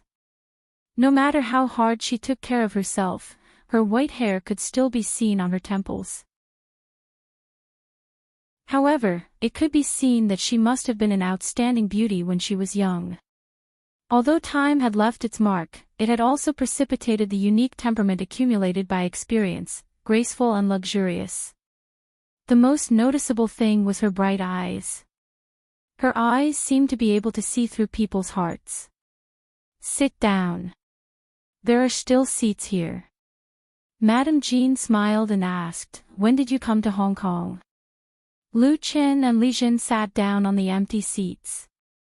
He said, "I just arrived the day before yesterday." Madame Jean smiled and said, "Let me guess. You came to Hong Kong to participate in the new film and television support program." Lu Chen was taken aback. "Yes. How did you know?" He was very low-key in Hong Kong. He didn't even mention it on his blog. The official establishment of the film and television studio was actually only yesterday. In the local circle, only Xu Jing knew about the situation. This Madame Jean was too resourceful. "Actually, it's easy to guess," Madame Jean explained. "You have achieved such great success in the mainland's pop music and TV series market. If it wasn't for the new film and television support program, I can't think of the reason why you quietly came here." Lu Chen smiled bitterly. "Can't I come here for a vacation?" Madame Jean asked, "Traveling alone in Hong Kong, are you breaking up with Fei? Lu Chen was speechless. Madame Jean showed a sly smile and said, "The most important thing is that I talked to Fei on the phone last night. I knew her earlier than Xu Jing." Lu Chen was completely convinced. Chapter 434. Madame Jean knew Qin Fei for a long time, and she even talked to Qin Fei on the phone yesterday, so it was normal for her to know about Lu Chen's matter. It was obviously a harmless little joke with Lu Chen. However, Lu Chen knew very well that Qin Fei and Madame Jean didn't have much of a friendship, or they hadn't contacted each other for a long time. Otherwise, she would definitely tell him about the existence of such a person. Lu Chen smiled and said, "Thank you so much this time. You didn't embarrass me." Madame Jean shook her head and didn't take credit for it. "The girl from the Su family was the first one. I just snatched it from her. That girl isn't to be trifled with. Just remember it." Lu Chen didn't know whether to laugh or cry because Xu Jing had already reminded him of this before. He was already very clear that Su Hui, who claimed to be his fan, wasn't an ordinary artist. She had a very strong background. Lu Chen was puzzled. Do I look like the kind of person who would flirt with other girls? I forgot to introduce you just now. Fortunately, Madame Jean stopped and didn't talk about this issue further. She introduced the two girls beside her to Lu Chen.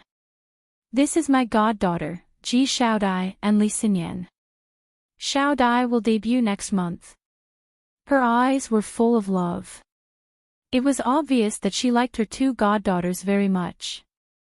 Ji Xiaodai and Li Xinyan were both 17 or 18 years old.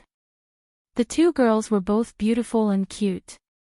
Ji Xiaodai's face was slightly thin, and her long hair was beautiful. Li Xinyan had short hair and an apple face. When she smiled, there were dimples. Hello, brother Lu Chen. The two girls greeted Lu Chen in unison. Madame Jean immediately corrected them. You should call him Teacher Lu Chen, Teacher Lu. Li Xinyan stuck out her tongue and quickly said, Hello, Teacher Lu. Ji Xiaodai followed. The two were like a pair of sisters. Li Xinyan's personality was obviously more lively, and Ji Xiaodai was introverted and shy. Lu Chen said with a smile, Hello. He asked Madame Jean, This song is for Xiaodai, right? Yeah. Madame Jean nodded. She held Ji Xiaodai's hand and said, Xiaodai's temper is a bit soft. I'm afraid that she will encounter some setbacks, but people have to learn to grow up. Since she has stepped into this circle, she has no choice. I just hope that her first step will be smooth. And Xan Yen. Teacher Lu Chen, please give them more pointers in the future. Just a word from you is enough for them to benefit endlessly. Lu Chen said modestly, You flatter me too much. I'm embarrassed. Madame Jean said seriously, You don't have to be humble. As far as I know, no one in the younger generation can compare to you in terms of Chinese music originals. It's just that some people are frogs at the bottom of a well and don't know. She was undoubtedly mocking Liang Zhihao. Lu Chen smiled and shook his head. Madame Jean didn't intend to let him go. Since we met here, you should give Ji Xiaodai some advice. Madame Jean wasn't being polite. Her understanding of Lu Chen was much deeper than Lu Chen imagined. She was very clear about Lu Chen's achievements in music. Chen Fei's new album, which has achieved the achievement of Crown, is the best proof. Moreover, Lu Chen has also made a number of singers and groups popular, and is famous in the domestic pop music world. It was just that his debut was too short and he had never held a concert in Hong Kong, so most people didn't know him. Madame Jean certainly had to firmly grasp this real potential stock. That was why she was bidding tit for tat with Su Hui, a junior. Ji Xiaodai looked at Lu Chen with expectation. She was obviously nervous about her debut. In fact, many newcomers had such a problem. As a result, they made mistakes or even failed in their debut because they lacked enough confidence. Lu Chen thought for a moment and asked, Is Xiaodai going to debut alone? Madame Jean replied, Yes, I'm going to let her debut first, and then arrange for Xinyan. Lu Chen smiled and said, Then why not let the two debut together and form a female singing duo? Ji Xiaodai was introverted and shy, while Li Xinyan was cheerful and generous. The two seemed to have a good relationship. If they could form a duo, it would solve a lot of problems. Ha! Madame Jean was obviously stunned. She really didn't think of this. On the contrary, Li Xinyan took the initiative to expose herself. Teacher Lu, my voice is ordinary. Godmother is going to let me develop in variety and film. Sister Xiaodia's singing is much better than mine. I can't drag her down. Ji Xiaodai shook her head and didn't speak. But she was obviously quite tempted by Lu Chen's suggestion. With a good sister accompanying her, she would feel much more at ease. Lu Chen said, This is actually not a problem. The key is that the two of you have a good image. You don't need to have a deep singing foundation or talent. It's completely possible to be a youth idol. Madame Jean only hesitated for a moment before decisively making a decision. Then it's settled. You will debut together as a duo. I will let the company redo all the publicity plans and everything else. She was very bold. Just one sentence from Lu Qin overturned her previous preparations. The price was not low. Madame Jean, who had made up her mind, seemed to have put down a big stone in her heart. She smiled and asked Lu Qin, "You came up with the idea. Then, the name of their duo shouldn't be given to you, right?" Naming a duo was a very serious matter. Madame Jean asking Lu Qin to name the duo was recognition and respect. Lu Qin thought for a moment and said, "Let's call it twins." Twins? Ji Xiaodai asked in surprise, "Is that English for twins?" Lu Qin nodded. "That's right. Do you like it?" Twins, Ji Xiaodai softly said the name. Her eyes flashed with a strange look. She looked at Li Xinyan, and the latter nodded with a smile. Li Xinyan undoubtedly liked it. Madame Jean looked at her two goddaughters and couldn't help but laugh. "This name is really suitable for you." Ji Xiaodai and Li Xinyan originally didn't know each other. The two of them became good friends when they were trainees in Madame Jin's company, and then they were inseparable. Originally, after graduating and debuting, the two of them would develop separately. It was hard to say what would happen in the future. Fate was really strange. Now, because of the appearance of Lu Qin, they could continue this friendship and work together on the road of their career. Maybe this was fate. Madame Jean finally said to Lu Qin, "Then, I will leave the debut of twins to you." Lu Qin smiled and said, "No problem." Madame Jean donated 1 million yuan. In return, he had already thought of the debut of twins. In short, it definitely wouldn't disappoint. "I will send someone to send the score over in 3 days." At this moment, the charity auction was nearing its end. Chapter 435. Under the curtain of night, Xiangjiang was a dazzling and intoxicated world. In this world, there were countless social engagements every day. Well-dressed gentlemen and ladies lingered in all kinds of social occasions, wearing hypocritical masks and saying insincere words, but they enjoyed it. Countless news was created here every day. Just after 8 p.m., Xu Jing's charity dinner at Shangri-La Hotel officially ended. The auction raised more than 10 million yuan, which was mainly used to help poor mothers and children in Hong Kong. There were many rich people in Xiangjiang. Among the rich, there were countless people with assets of more than 100 million yuan. There were also several world-renowned top billionaires, but among the population of more than 13 million, there were still a large number of poor people. Whether it was the upper class or the media controlled by the upper class, they rarely cared about these people at the bottom of society. Countless ordinary people struggled to survive. Compared to those extravagant rich people, they were like ants, unable to withstand even a little storm. In the past few decades, Xiangjiang's economy had developed greatly, but social contradictions were becoming more and more prominent. People with insight realized the biggest problem of Xiangjiang's society and had been loudly calling for improving the situation of the poor people. Xu Jing was undoubtedly one of them. She began to pay attention to the poor people in Hong Kong a long time ago. After marrying into a rich family, she established a charity foundation and used her own influence and connections to help those in need. After more than 10 years, although her reputation in the entertainment circle was far less than before, in terms of status and prestige, it was no less than those big stars. So tonight, she successfully completed the fundraising goal. Lu Qin, thank you so much this time. After the dinner, Xu Jing first sent the guests away one by one and asked her assistant to specially invite Lu Qin to stay. How about a cup of coffee together? Lu Qin laughed and said, it's not good to drink coffee at night, right? But since Sister Jing said so, I will accompany you. Xu Jing smiled and said, Xiangjiang's nightlife hasn't even started yet.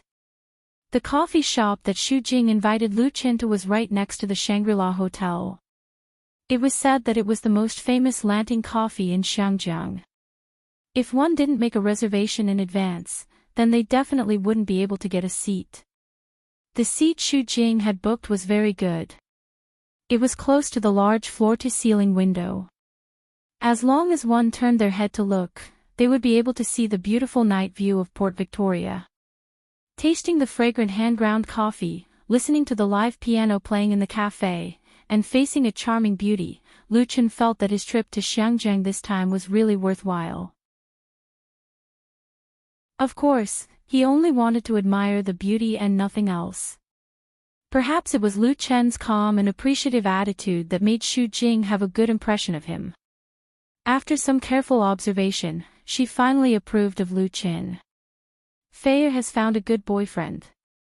As a sister, I'm really happy for her. Although it was a compliment, it still sounded a little weird.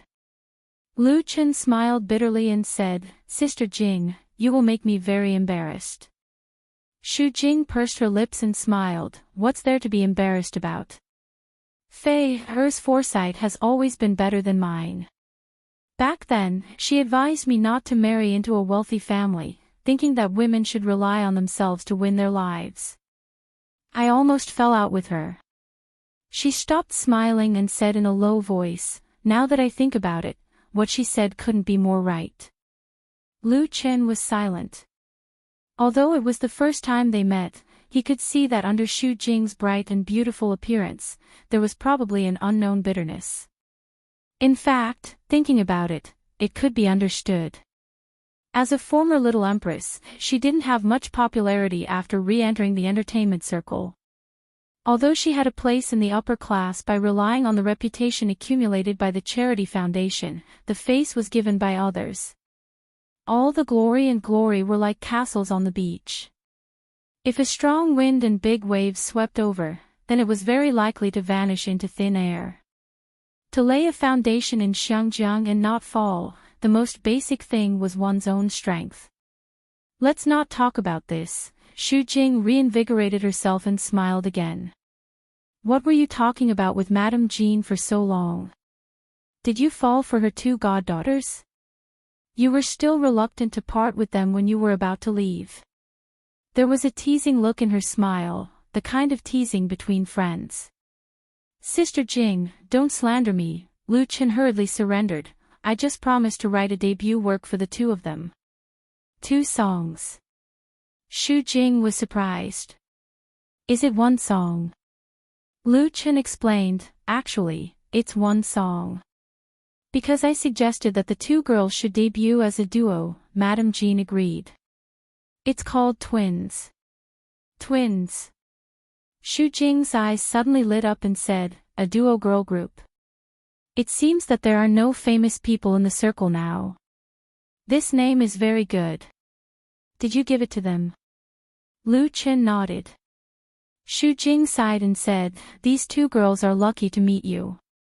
I can already predict that Twins' debut will definitely be successful because you wrote songs for them. Lu Chen smiled and shook his head. Sister Jing, you're still slandering me. Not slandering, Xu Jing said very seriously, I heard that you have a nickname called Golden Touch. It is said that your hands have the magic power to turn stone into gold. Any singer who sings the songs written by you will definitely become popular. Lu Chen blushed with shame. I didn't know I had such a nickname. It's too exaggerated. Xu Jing smiled slightly. Whether it's exaggerated or not, I only know after trying it. I'm currently collecting works and preparing to release a new album before the end of the year, so I want to ask you, the Golden Touch, to help me write 2 songs. How about it? Lu Chen replied without hesitation, no problem. His straightforwardness made Xu Jing stunned. Don't you want to ask about the conditions? What if I want you to do it for free? There was a playful expression on her face. Lu Chen said freely, "You are Fei's friend, so you are my friend. There is no need to talk about so many conditions between friends. It's not a problem for you to do it for free." What Lu Chen said was not polite words and empty words. He started his own film career in Xiangjiang and needed support from all sides. For a person like Xu Jing, who was influential in the circle, what did it matter if he gave her 2 songs? What's more, she was friends with Fei, and helped him get to know many high-level figures in the circle. However, Xu Jing was inexplicably moved. After experiencing the ups and downs of prosperity, she was not the kind of person who would be easily moved. However, Lu Chen's honesty and generosity made her see a different man. How lucky Chen Fei was.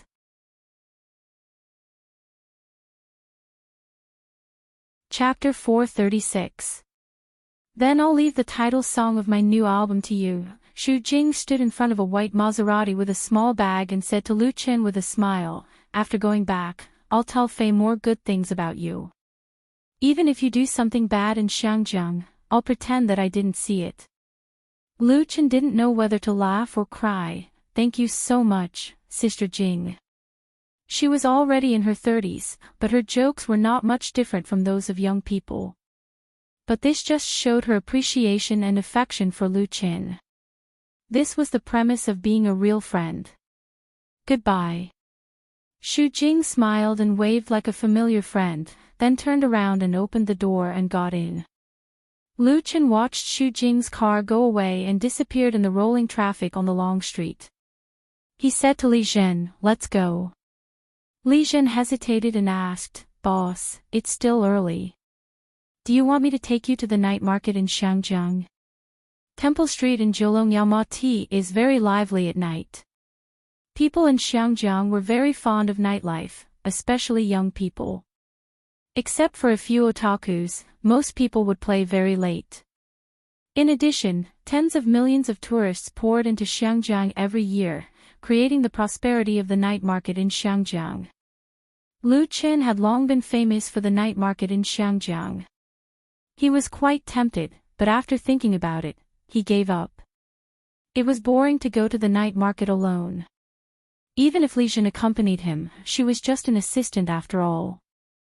Li Zhen didn't give up.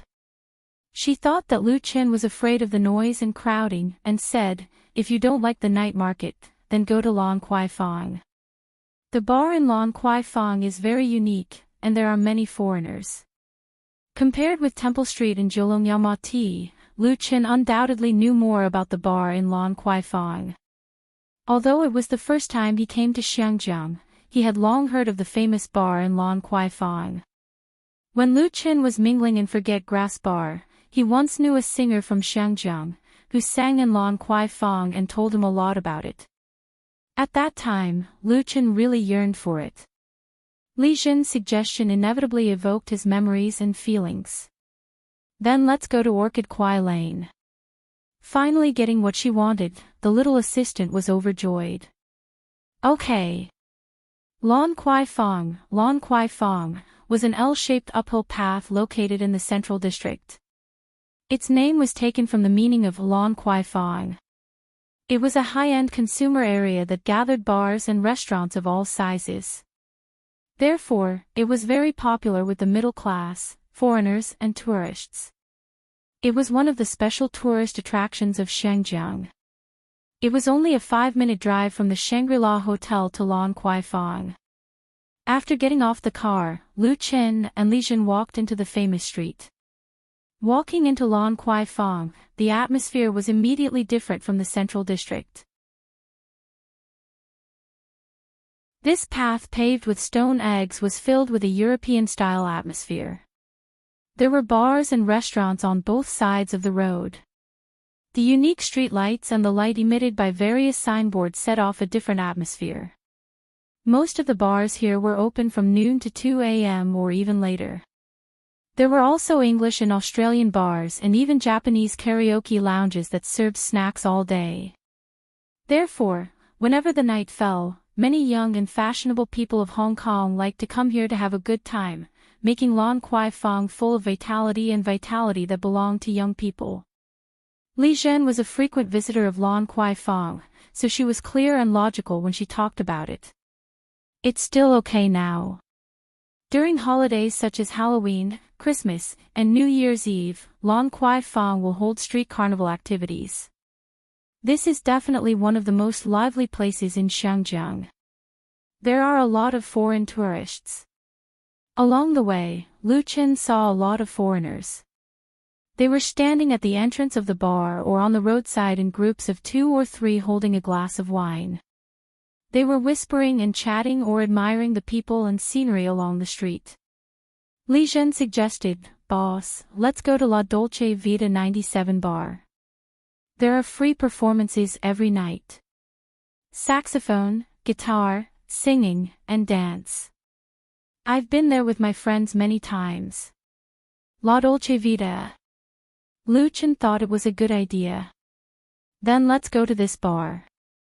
La Dolce Vita 97 bar was not fundamentally different from the other bars in Lan Kuai-fong. It was an English bar with a rather fashionable style.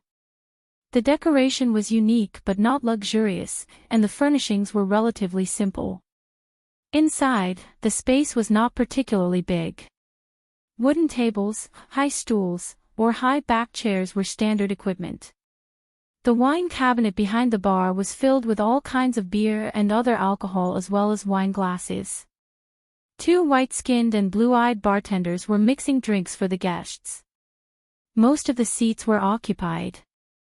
On the small rotating stage on the right side of the bar, a jazz band was playing. Their skills were quite exquisite. Just by listening to this song, Lu Qin felt that this trip was not in vain. The bartenders were foreigners, and so were the members of the jazz band. However, the waitresses were obviously locals. Li Zhen greeted one of them and asked her to help find an empty seat. "Ah, Zhen." Unexpectedly, before they could find an empty seat, someone stood up and called Li Zhen's name. "How did you know we were here?" The other party was undoubtedly Li Zhen's friend. There were many people there. 4 men and 3 women shared 2 tables. One of the short-haired girls was very surprised and rushed over to hug Li Zhen. Li Zhen had an embarrassed look on her face. She didn't expect all her friends to be here tonight. The short-haired girl did not ignore Lu Qin, who was walking with Li Zhen. In fact, when she hugged Li Zhen, her eyes kept glancing at Lu Qin's body with a strong sense of playfulness. "Ah, Zhen, you are too unkind. You actually found a handsome boyfriend without saying a word." The short-haired girl was full of jealousy and teased, "You even secretly ran out for a date. Are you afraid that we will rob you?" Li Zhen did not know whether to laugh or cry. "Shua and I, this is not my boyfriend." The short-haired girl named Shua and I did not listen to Li Zhen's explanation. She took the initiative to reach out to Lu Qin and said, "Hello, handsome. My name is Shua and I am Ah Zhen's good friend." Lu Qin smiled faintly and shook hands with her. "Hello, my name is Lu Qin. I am Ah Zhen's friend." Shua and I gave Li Zhen a look that said, "Don't you dare to deny it." She pulled the latter back to her seat and shouted, "Attention, everyone. Let's welcome our Ah Zhen and her handsome friend Lu Qin." Several of her peers immediately laughed, applauded, and jeered, which made Li Zhen feel very embarrassed. She did not know how to tell these friends that Lu Qin was her boss. Lu Qin did not mind. He sat down big, nodded and said, "Hello." From beginning to end, Lu Qin spoke fluent Cantonese, so these young people thought that he was a local, but they were quite curious about his identity. Soon, someone could not help but ask, "How did you meet Ah Zhen?" Chapter 437. How did you get to know Zhen? The person who questioned Lu Qin was a young man in his mid-20s. His appearance was passable, a little handsome, and he knew how to dress up. He belonged to the type that young girls liked. But he obviously liked Li Jin, so when he saw Lu Chen with Li Jin, he couldn't help feeling jealous. His eyes and words were full of provocation. Li Jin frowned and asked discontentedly, "Chen Jiming, what does this have to do with you?" She was more uneasy, worried that her friend would offend Lu Chen. She didn't want to lose her current job. Originally, Li Jin had a good impression of Chen Jiming. Although she didn't agree to his pursuit, she acquiesced to his pursuit. Now it seemed that she needed to reconsider. Because the nature of her job required her to stay with the boss for a long time. If she had a jealous boyfriend, her life would be very painful. Li Jin had seen a real-life example with her own eyes. She didn't want to repeat the same mistake. "It doesn't matter," Lu Chen smiled and waved his hand. He said to Chen Jiming, "I just came to Xiangjiang 2 days ago. Jin works with me. Because I'm not familiar with Xiangjiang, she took me to Lan Kuai Lane to broaden my horizons." He looked around and said, "This place is really good. So you are Jin's new colleague?" Xue and I suddenly realized and asked curiously, "Where are you from? Do you have a girlfriend now?" The gossiping spirit of her best friend made Li Jin want to cover her face. She was so embarrassed. Lu Chen didn't care and replied patiently, "I'm from the capital. I already have a girlfriend, and I love my girlfriend very much." He winked at Xue and I, but everyone knew that he was talking to Chen Jiming. Chen Jiming had an embarrassed look on his face. But Xue and I obviously didn't give up. She said without thinking, "Then your girlfriend didn't come with you, right? How about I be your girlfriend in Xiangjiang? If I'm satisfied with your performance, it's not impossible for me to marry you in the future." Ha! Her friends all laughed and jeered. Xue and I, "Good job." Lu Chen was speechless. Li Jin wished she could find a hole to hide in. Lu Chen didn't expect that this pretty girl would be so bold and direct. They had just met and she wanted to be his girlfriend. He recalled that Xiangjiang's marriage system was different from the mainland. The 3 special regions all allowed one to marry more than one wife. It was said that many rich people in the mainland tried their best to move to Hong Kong, Taiwan, or Macau. In addition to the living environment and conditions, many of them were aiming at this system. On the other hand, because a large number of wealthy people had migrated, the market had flourished and brought in huge amounts of investment. Therefore, although the women's rights organizations in the 3 special regions had been strongly requesting to amend the unfair marriage law for many years, there had always been a lot of resistance. It was a pity that Lu Chen only had Chen Feier. "I'm afraid that won't work, because my girlfriend is very powerful, and she's much richer than me. She definitely won't sign the consent form." Lu Chen joked, "That's why it's a pity." Although the 3 special regions allowed more than one wife, if one wanted to marry the second wife or the third wife, one must first get the support of the first wife and get the latter's signed consent form. Xue and I suddenly stopped talking and looked at Lu Chen with disdain. "I didn't expect you to be such a handsome guy." This made the atmosphere a little awkward, but Chen Jiming was relieved. He felt that Lu Chen was pleasing to the eye. Because he knew that Li Jin would definitely not like this kind of boy. Seeing this situation, Li Jin's other friend quickly smoothed things over and asked, "Lu Chen, you speak Cantonese so well, are you from Guangdong?" Lu Chen shook his head with a smile and said, "No, I'm from Zhejiang. I learned Cantonese from my university classmates." The other party praised, "Then you're so amazing, you're learning so well. If I didn't know, I would think that you're a native of Xiangjiang and not from the mainland." Although it was a compliment, it inadvertently revealed a sense of regional superiority. To this, Lu Chen just laughed it off. Although he had only been in Xiangjiang for a short time, he could feel that the social atmosphere here was really very different from that of the mainland. Openness and conservatism coexisted, and the fusion of different civilizations produced a special culture, as well as the people of Xiangjiang. Putting aside the sense of regional superiority in their bones, these young people of Xiangjiang were still very easy to deal with. It was probably because Lu Qin could speak Cantonese fluently, plus he was tall and handsome, so Li Zhen's friends quickly accepted Lu Qin. Even Xua and I, who was a little depressed, regained her happiness and talked and laughed with Li Zhen again. Lu Qin ordered a beer and drank it slowly. He listened more than he spoke, and his conversation was not bad. Therefore, despite the suspicion of living off a woman, Li Zhen's friends had a good impression of him. Inadvertently, it was already 10:30 at night. At this time, a middle-aged man walked onto the stage and said into the microphone, "Good evening, ladies and gentlemen. I believe those who are familiar with La Dolce Vita 97 know that our bar will be holding another LDV singing competition tonight. The winner will not only be rewarded with a free meal for the whole table, but will also be given 2 bottles of high-end red wine. Let's start signing up now, and the competition will begin soon."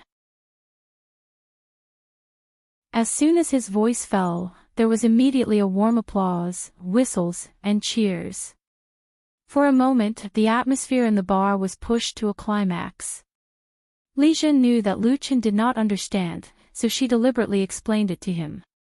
It turned out that the La Dolce Vita 97 bar held a singing competition every week. Any customer could go on stage and perform their singing talent, and then the audience would judge the best. Each table could only send one representative. If they won, then all the food that had been ordered would be free of charge. Although it was not a very generous reward, it was fun. Many customers came specially for this. Those who were confident of winning the final victory would often order a lot of things in advance. If they won, they would make a lot of money. To put it bluntly, this was just a clever way for the bar to attract customers. Lu Qin asked curiously, "How will the audience judge?" Li Zhen reached out and picked up a rose inserted in a vase on the wine table. She said, "This is the ballot. After listening, let the waiter give it to the chosen contestant. Whoever has the most roses will be the winner." "So that's how it is," Lu Qin praised, "very interesting." The bar owner had really racked his brains. It was no wonder that the bar was full. Li Zhen lowered her voice and asked, "Boss, you will definitely win if you go on stage."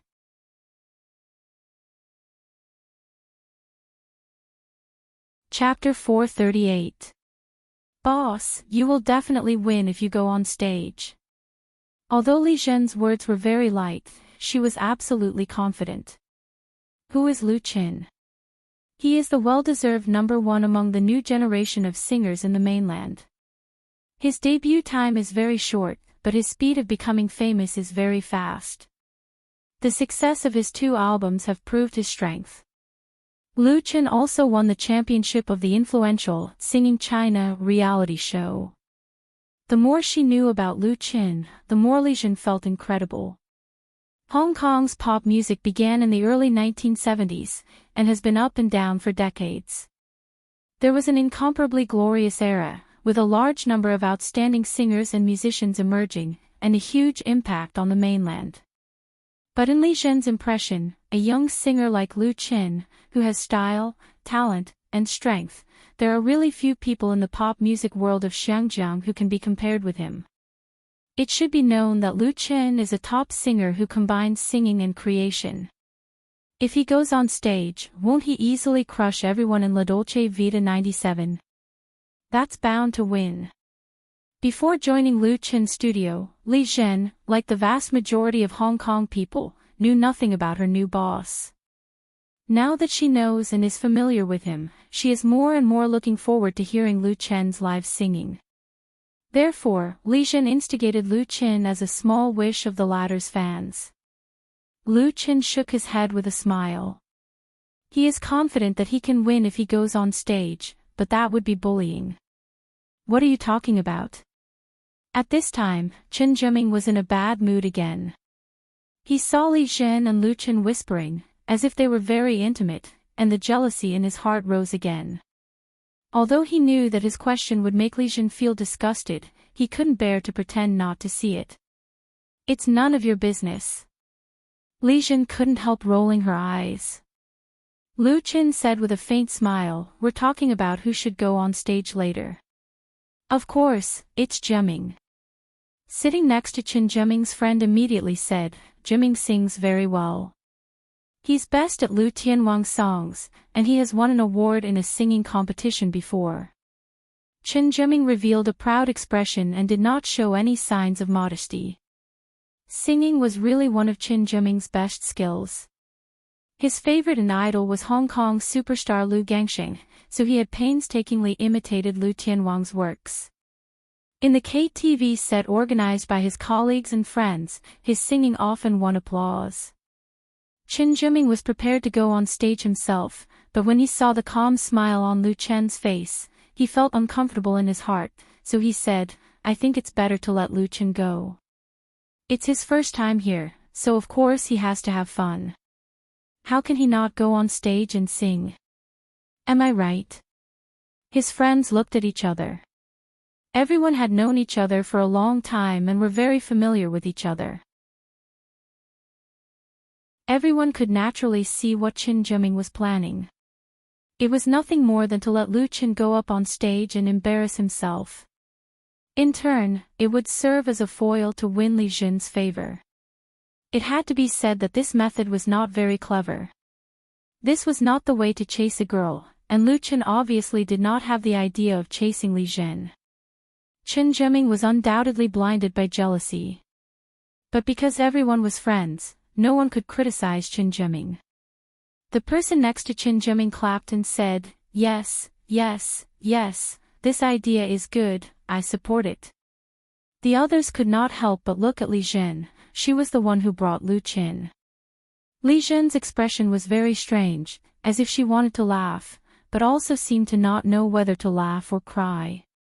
In short, it was very strange. What did this mean? Everyone did not understand. Lu Qin coughed and said, let Brother Jiming go and try to get a free bill. Everyone will be happy. I knew it would be like this. Qin Jiming's face showed a proud expression again.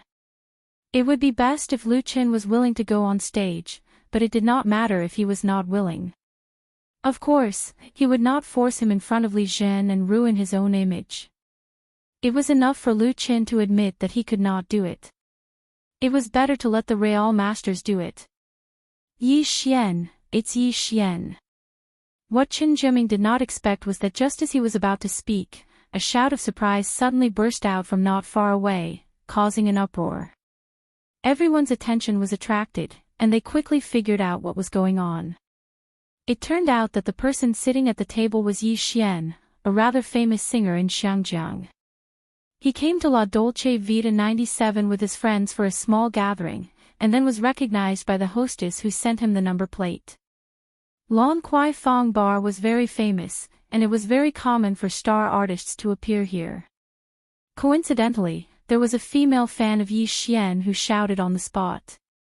In the end, there were several Yi Xian fans in the bar, and they strongly requested Yi Xian to go on stage. Yi Xian found it difficult to refuse, so he agreed and took the number plate, causing several fans to cheer.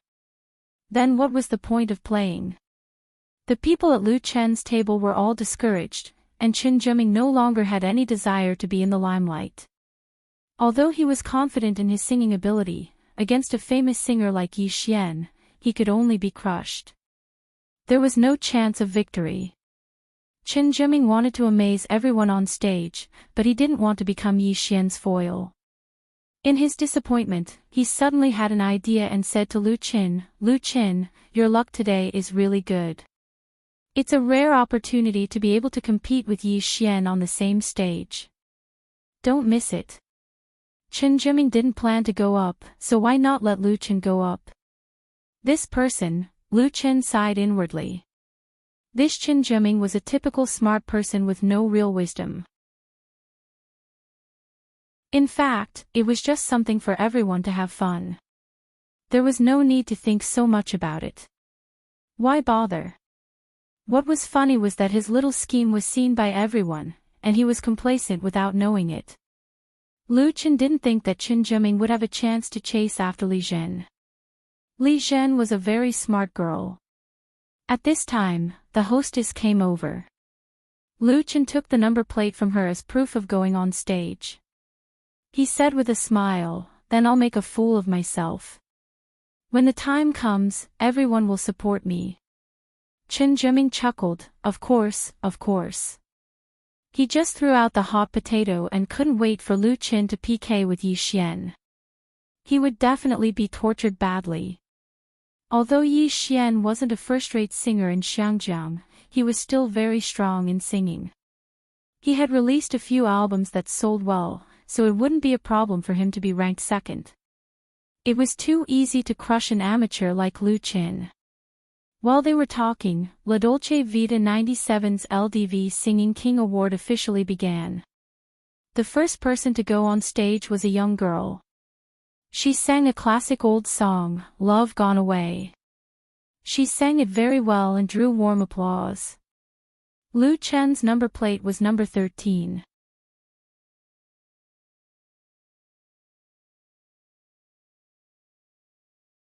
Chapter 439.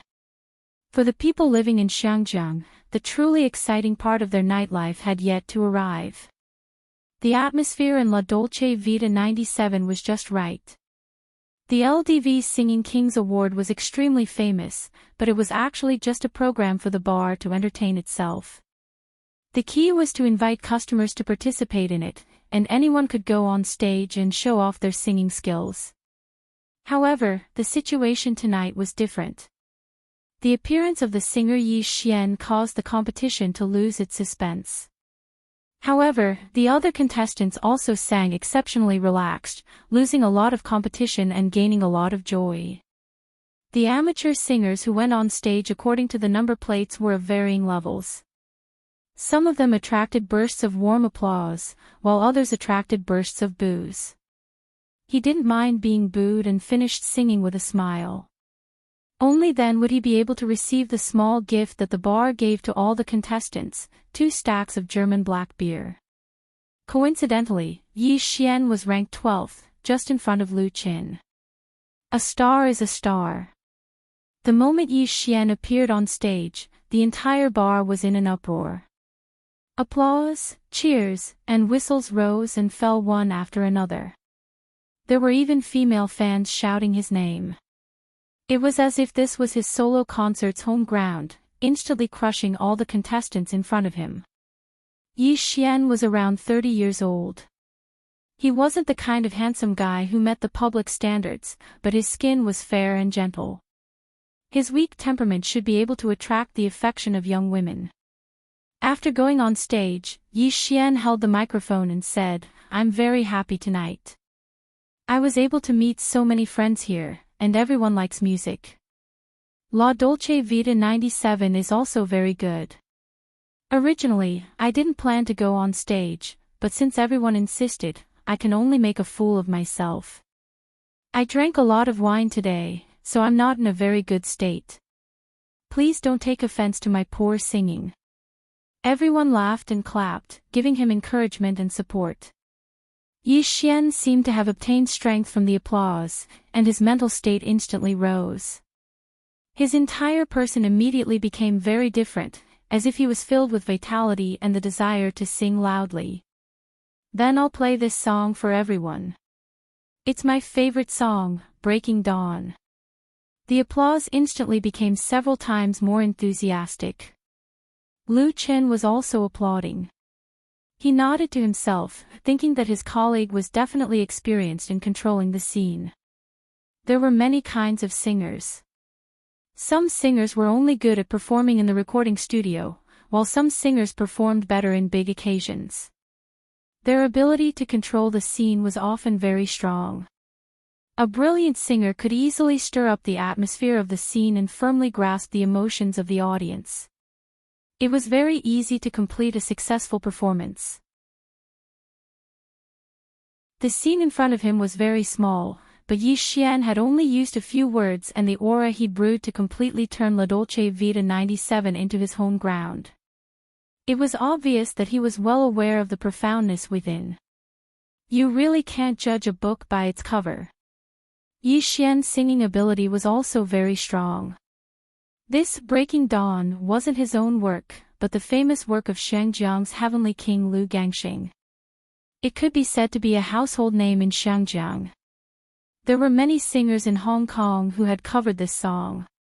Because everyone was too familiar with it, the standard of evaluation was very high. If one wanted to cover Breaking Dawn without enough strength, he would definitely be asking for humiliation. Breaking Dawn wasn't a fast song or a slobbering song. It had a high requirement for singing skills. Under the accompaniment of the bar band, Yi Xian held the microphone and sang very engrossed. His voice was slightly sharp and resounding, and he was able to control the high notes of the song with ease. When it came to the climax of the chorus, it was quite shocking. If there was a flaw, it would be that the depth of the middle and low voice was not deep enough, causing this classic work to sound a little lacking in thickness and not thought-provoking. After Yi Xian finished singing Breaking Dawn, the entire bar was in an uproar. Another song. Someone shouted loudly. His words were immediately echoed by countless people. After singing the difficult Breaking Dawn, Yi Xian's forehead was already covered in sweat. He smiled and waved his hand, saying, "Thank you everyone. Tonight, everyone is happy. I can't break the rules of the competition, so I can only apologize." He inserted the microphone back into the rack, then returned to his seat. Yi Xian's friend smiled and said, "I knew it was right to pull you over. This time, I saved at least a few thousand yuan." There were 5 or 6 friends sitting with Yi Xian. They couldn't help but laugh when they heard this. A girl pursed her lips and laughed, "I should have called for a few more bottles of red wine just now." Actually, none of them were lacking in money, but it was always very happy to be able to take advantage of them. Moreover, they had a lot of face to take advantage of. Yi Xian modestly said, "Don't be happy too early. There are still a few more to go on stage." Tisk. His friend disdainfully said, "Unless Heavenly King Lu personally comes, tonight's champion will definitely be you, Brother Xian." This flattery was a bit too much. Yi Xian could only bitterly smile. He couldn't possibly retort and slap his friend in the face, right? "I wonder how many more there are." The girl looked around and suddenly revealed a surprised expression. Number 13 is a handsome guy." The word handsome was quite attractive. Everyone couldn't help but turn their heads to look at the stage. What a handsome guy. At this moment, the person on stage was the handsome number 13, Lu Qin. Good luck. Li Jun clapped her hands with all her might to cheer for her boss. The influence of the beauty wasn't weak either. Many guests gave face and applauded to express their encouragement. Actually, everyone looked at Lu Qin with a bit of sympathy. Because Yi Xian's previous performance was so brilliant, the pressure on him was extremely great. Fortunately, Lu Qin was tall and handsome enough to at least pull back some impressions, especially for the female guests. Good luck, handsome guy. A crisp voice came from the crowd, causing a burst of laughter. Lu Qin smiled faintly and asked the guitarist of the band, "Do you have a spare guitar?" For most guitarists, their instruments were second lives or wives and lovers. Normally, they wouldn't lend them to others to use, which was why Lu Qin asked to borrow a spare one. The guitarist was surprised. "You want to play and sing by yourself?" Lu Qin nodded. The guitarist was very straightforward. He directly handed the guitar he was holding to Lu Qin, "Then use mine. The tone is accurate." Lu Qin took it. "Thank you." He asked for another stool, adjusted the height of the microphone, and sat down. La Dolce Vita 97 bar became very quiet. Even the bartender put down the wine jug in his hand. They all wanted to see what kind of performance this handsome guy would bring to everyone. Playing and singing. It seemed like he had some standards.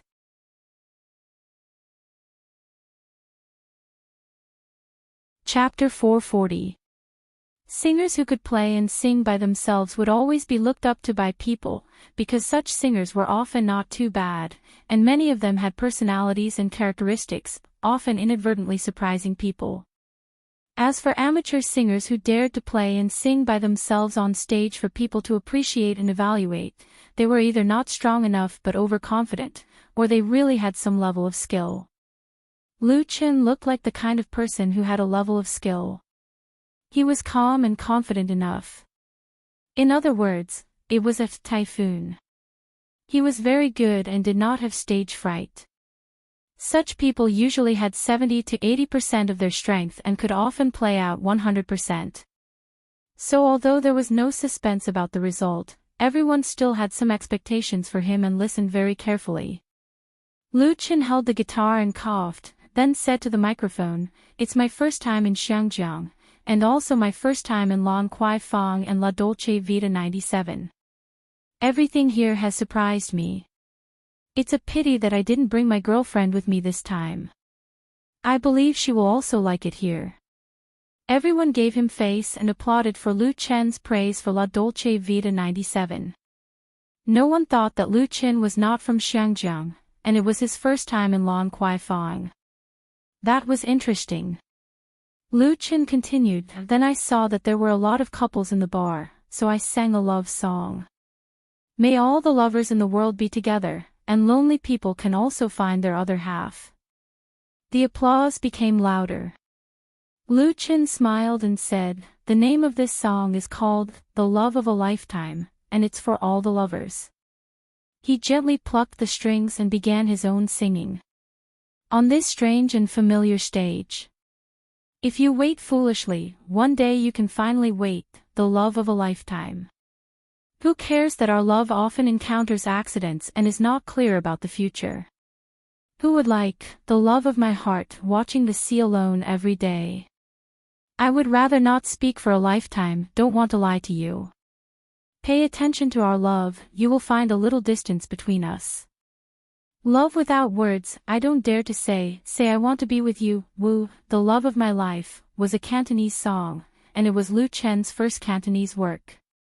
It seemed a bit childish to sing it for the first time here, but as the saying goes, words are the voice of the heart, and songs are to express one's aspiration.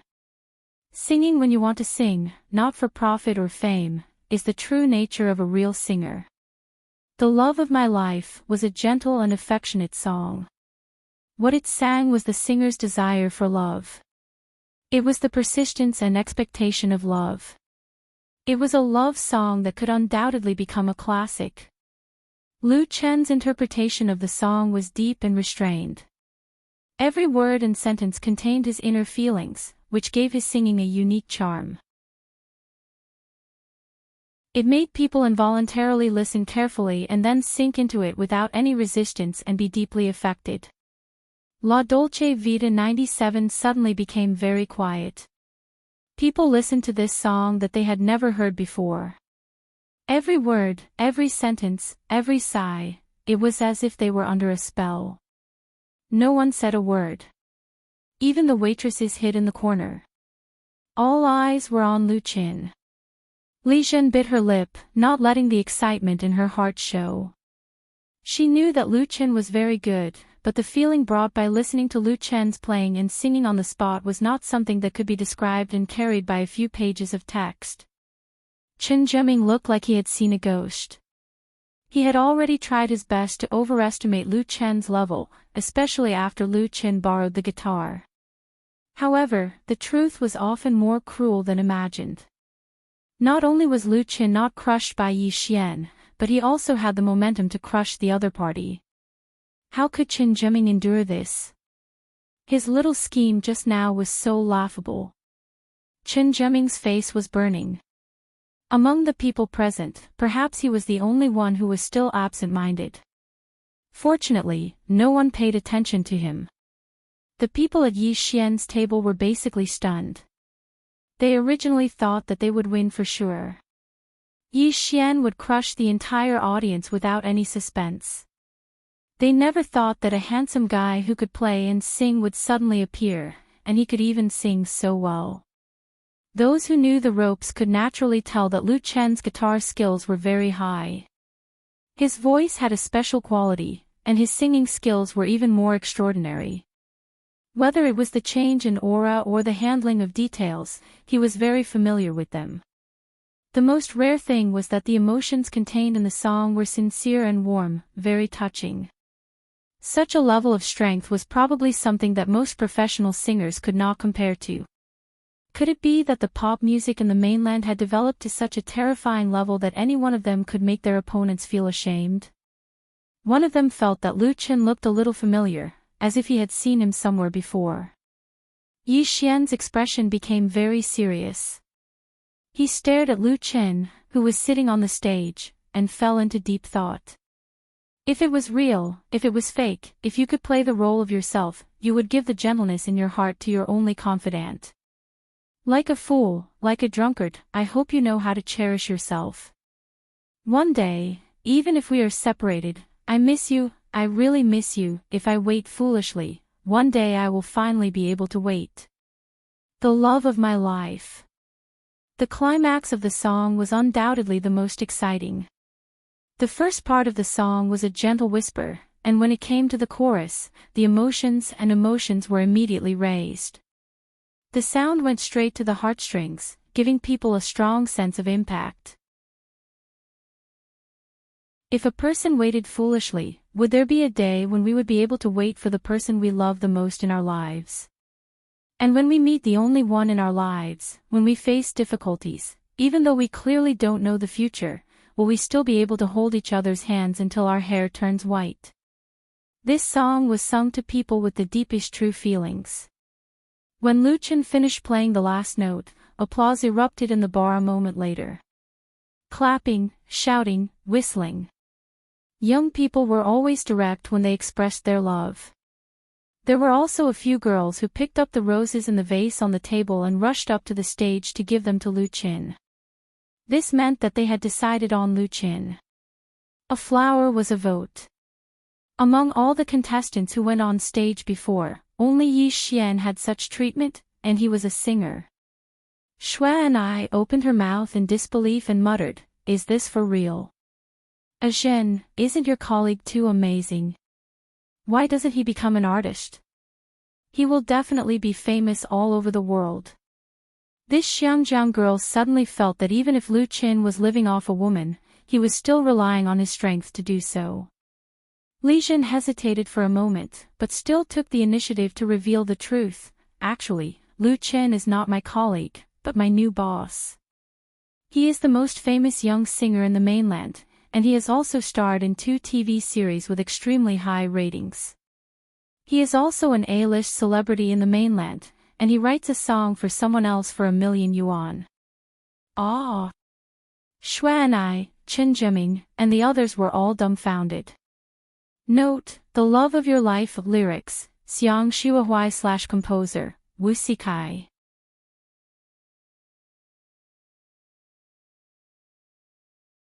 Chapter 441. Li Zhen's new boss, the most famous young singer in the mainland, the star of 2 highly rated TV series, the A-list star whose works cost millions of dollars. Li Zhen's friends felt like they were listening to a fairy tale. They were all stunned. It was a very unreal feeling. When they first met Lu Chen, they first felt that he was very handsome, a real handsome guy from the mainland. Then, he talked well, was kind and easygoing, like a big boy next door, which was very likable. Shui and I was immediately moved and boldly confessed to him. But to everyone's surprise, not only did Lu Chen have a girlfriend, but it seemed that he was relying on her. This made Li Zhen's friends' evaluation of Lu Chen a lot lower. Now Lu Chen was playing and singing on the acting stage, but Li Zhen told everyone that he was a big star, which was hard for them to accept for a while. Li Zhen was also helpless, because even if she deliberately hid it, she wouldn't hide it for too long.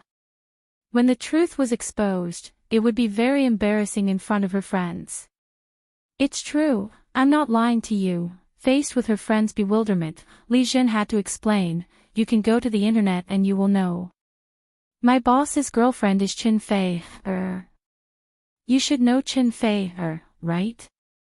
And he and Qin Fei, starred in the TV series Autumn in My Life and Death and full of romance. I suggest you watch them." Speaking of this, Li Zhen's pretty face was a little red. Because not long ago, like these friends, she only cared about the news in the Hong Kong entertainment industry, only watched the TV series and variety shows produced by Hong Kong TV stations, and only played on the local BBS. This was actually a common problem in Hong Kong. Most people lacked understanding of the situation in the mainland, and they would not take the initiative to care about it. Li Zhen felt that at that time, she and her friends were all frogs at the bottom of a well, staying in the small world of Hong Kong and ignoring the real wonderful world outside. His girlfriend is Qin Fei, Shui and I covered her face and said coquettishly, "Aw Zhen, you're so bad. Why didn't you tell me earlier? You made me lose face." The people of Xiangjiang didn't know many mainland stars, but Qin Fei was one of them. She once came to Xiangjiang's Hung Hom Stadium to hold a concert, and also released her own album in Xiangjiang, so she had a certain degree of fame. No matter how confident Shui and I was, she didn't dare to say that she could get a share of the loot from Qin Fei. Li Zhen smiled bitterly and said, "Who asked you to be so horny so quickly? Didn't I tell you now?" Shui and I hugged her. "No, you have to compensate me." The two women laughed, and Lu Qin, who was on the stage, returned the guitar to the guitarist of the bar band. The latter's face was filled with admiration. Once he received it, he gave Lu Qin a thumbs up. "How sharp." Lu Qin smiled and said, "Thank you for the guitar." Right at this moment, Yi Xian strode onto the stage and arrived in front of Lu Qin. "Hello." Under the watchful eyes of the crowd, he took the initiative to extend his hand towards Lu Qin. "I'm Yi Xian." "Hello." Lu Qin shook hands with him. "My name is Lu Qin." Yi Xian impatiently asked, "I would like to ask, who wrote this song of yours? Who is the original singer?" As a local singer of Xiangjiang, although Yi Xian's position in the pop music world wasn't very high, he graduated from the Nine Dragons Music Academy. Putting aside his singing ability, his eyesight and experience were both top-notch. Yi Xian had never heard of the song that Lu Qin had just sung, "The Love of My Life." This made him extremely curious. One had to know that as long as such an outstanding Cantonese song was released, he would definitely have heard of it. Moreover, this song shouldn't have been a nameless song. It was precisely this intense curiosity in pursuit of the truth that caused Yi Xian to rush back onto the stage to ask for the answer in front of everyone. He couldn't wait to know the original author. As a singer, his keen sense of smell made Yi Xian realize that this might be an opportunity for him. If he could buy this song, Yi Xian stared fixedly at Lu Qin, waiting for the answer he was looking for. Faced with Yi Xian's barrage of questions, Lu Qin was a little surprised. He said, "Let's go down and talk." Only then did Yi Xian realize that his actions were inappropriate. He couldn't help but blush as he hurriedly said, "All right." The two of them walked off the stage together. Most of the guests in the bar didn't know what was going on. When they saw Yi Xian shake hands with Lu Qin and exchange pleasantries, they thought that this singer appreciated Lu Qin and specially went up on stage to encourage the latter. Thus, everyone applauded. Yi Xian directly invited Lu Qin over to his side to sit down. Lu Qin didn't refuse. After greeting Li Zhen, he calmly sat beside Yi Xian. Yi Xian's friend sized up Lu Qin with curious gazes. One of the girls looked especially serious and careful.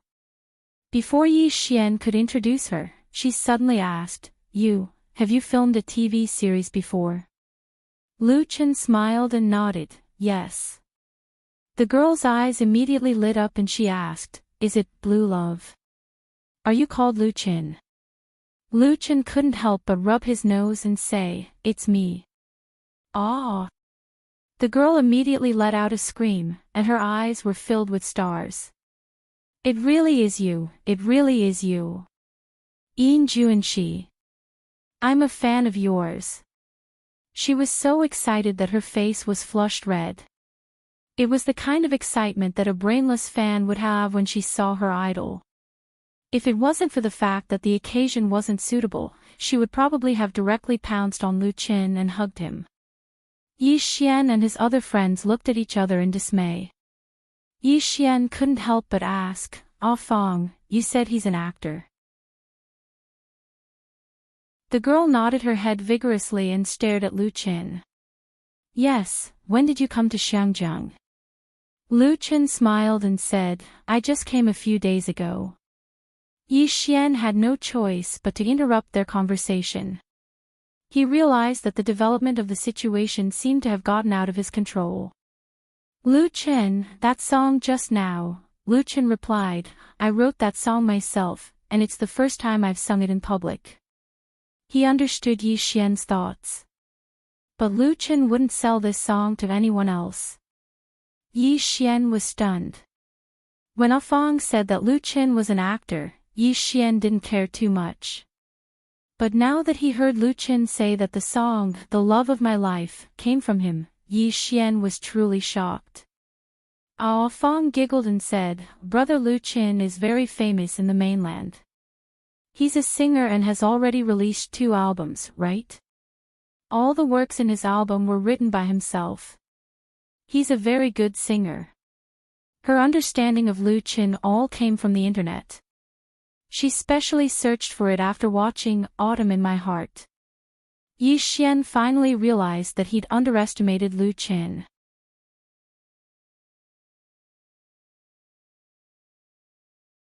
Chapter 442. La Dolce Vita 97 had been operating in Lan Kwai Fong for more than 20 years, and it was only in recent years that the LDV King of Singing Awards was held. But because it was held every week, it had accumulated quite a lot of times. And tonight's LDV Singing King competition was undoubtedly quite special. First, the singer Yi Xian appeared on stage. His song, "Breaking Dawn," won the applause of the audience. However, just when everyone thought that there was no longer any suspense in the outcome of the competition, Lu Qin, who came on stage behind Yi Xian, stunned the audience with his song, "The Love of My Life." This made the guests in the bar feel a different kind of musical charm, and also made the final outcome confusing. As for the contestants who were ranked at the end, they were basically there to watch the show. When all the performances were over, it was time to vote. As expected, the number of flowers obtained by Lu Qin and Yi Xian rose alternately, showing a stalemate. In the end, Yi Xian received 57 flowers, while Lu Qin received 57. He was actually defeated by Yi Xian by only 1 flower. This result was actually very normal. After all, Yi Xian was a well-known local singer, and Lu Qin was a mainlander who came to Lan Kwai Fong for the first time. No matter how good his singing was, the majority of the guests in the bar were from Xiangjiang. In their opinion, Lu Qin only lost 1 flower, which was already a glorious defeat. However, Yi Xian didn't approve of this result. It wasn't that the gap was too small, but that he thought that tonight's champion should be Lu Qin's. Because Lu Qin had taken out an original work, he was a cover of Lu Tian Wang. This was the biggest difference. Yi Xian specially went to find the owner of La Dolce Vita 97 bar. After some negotiation, the owner announced that he would give his flower to Lu Qin. In this way, the two of them tied and won the championship at the same time. Both of them won the reward of a free bill and a free red wine. Actually, whether it was Lu Qin or Yi Xian, they didn't lack this little bit of money. It was just that they had friends at night, so they were having a good time. Everyone being happy was truly happy. As the saying goes, if you don't fight, you won't get to know each other. After this small competition, Lu Qin got to know Yi Xian, a local singer. Yi Xian also got to know Lu Chen, a singer from the mainland. Although he wasn't able to obtain the authorization for The Love of My Life, as he wished, Yi Xian still enthusiastically invited Lu Chen to participate in a Hong Kong singers' music gathering. Lu Chen didn't play very late at La Dolce Vita 97. Although Xiangjiang's nightlife had just begun, he was already used to sleeping early and waking up early. Thus, after saying goodbye to Yi Xian and Li Jin's friends, he returned to his residence. After returning to his apartment and taking a shower, Lu Chen thought for a moment and sent a message to Chen Feier. He didn't expect Chen Feier to call back so quickly. Lu Chen was surprised. "It's so late and you're still awake. What are you doing?" Chen Feier said coquettishly, "I can't sleep. I just lay down on the bed and wanted to sleep when I received your message." "What's wrong?" Lu Chen smiled and said, "Nothing, I just miss you." Chen Feier giggled and said, "Xu Jing called me in the evening and said that you were very popular at her charity dinner. A song was sold at a sky-high price of millions." Madame Jean sent 2 goddaughters eagerly. "Aren't they beautiful?" Lu Chen didn't know whether to laugh or cry. "What? It's just a deal. She paid for it, and I just contributed a little." Chen Feier would actually be jealous, but she was very cute when she was a little jealous. "Humph, I don't think you dare to have any playful thoughts," Chen Feier said coquettishly. "I have a lot of informants in Xiangjiang. They can keep an eye on you all the time." Lu Chen smiled and said, "How can there be such a powerful informant? It's better for you to come and keep an eye on me." Chen Feier sighed and said, "If I knew this, I wouldn't have accepted this movie. I can't leave for at least a year. I have to travel all over the country. I'm so tired." She was currently filming a big drama produced by CCTV. It was a big investment and there were many stars. The shooting period would take at least a year, so even if she wanted to come to Xiangjiang, she might not have the time. Although it was a joke, Chen Feier was really a little worried about Lu Chen's career in Xiangjiang. Although Lu Chen's character was trustworthy, they were not married after all. It was hard to guarantee that no one would covet this piece of Tang Sang's meat. Especially in Xiangjiang, it was a special zone that allowed people to marry more than one wife. Lu Chen was very young, super handsome, and outstanding talent. In the eyes of any woman, he was definitely a diamond-level bachelor and would be popular everywhere. Of course, Chen Feier was confident in himself, but he couldn't stand the fact that the two of them were in different places. And Xiangjiang was also a famous nest of beauties. When it came to emotional issues, the Heavenly Queen was also selfish, so she couldn't help but give him a warning. She also complained. Lu Chen comforted Chen Feier with a few gentle words, coaxing Chen Feier's heart to feel sweet. In the end, Chen Feier said, "It's not easy for Sister Xu Jing now. If you can help her more."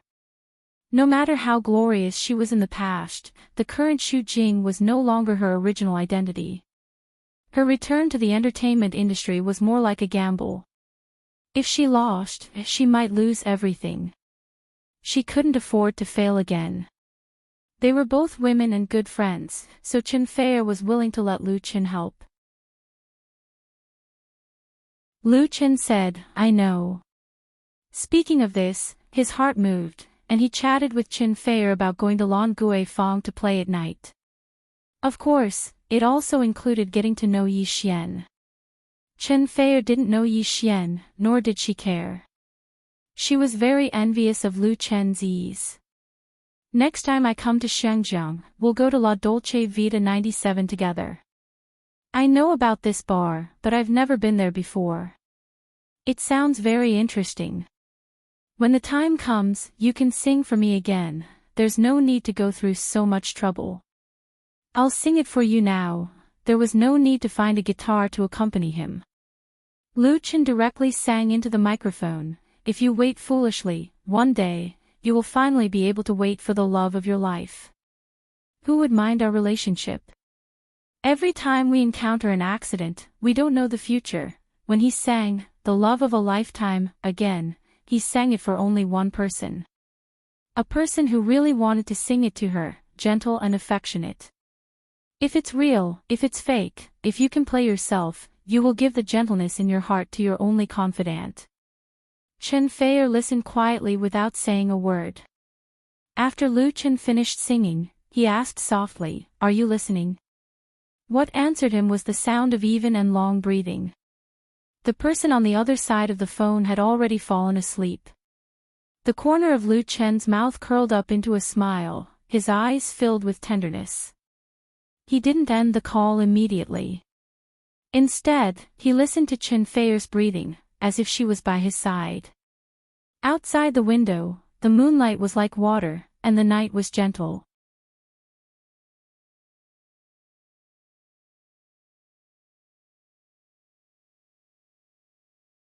Chapter 443.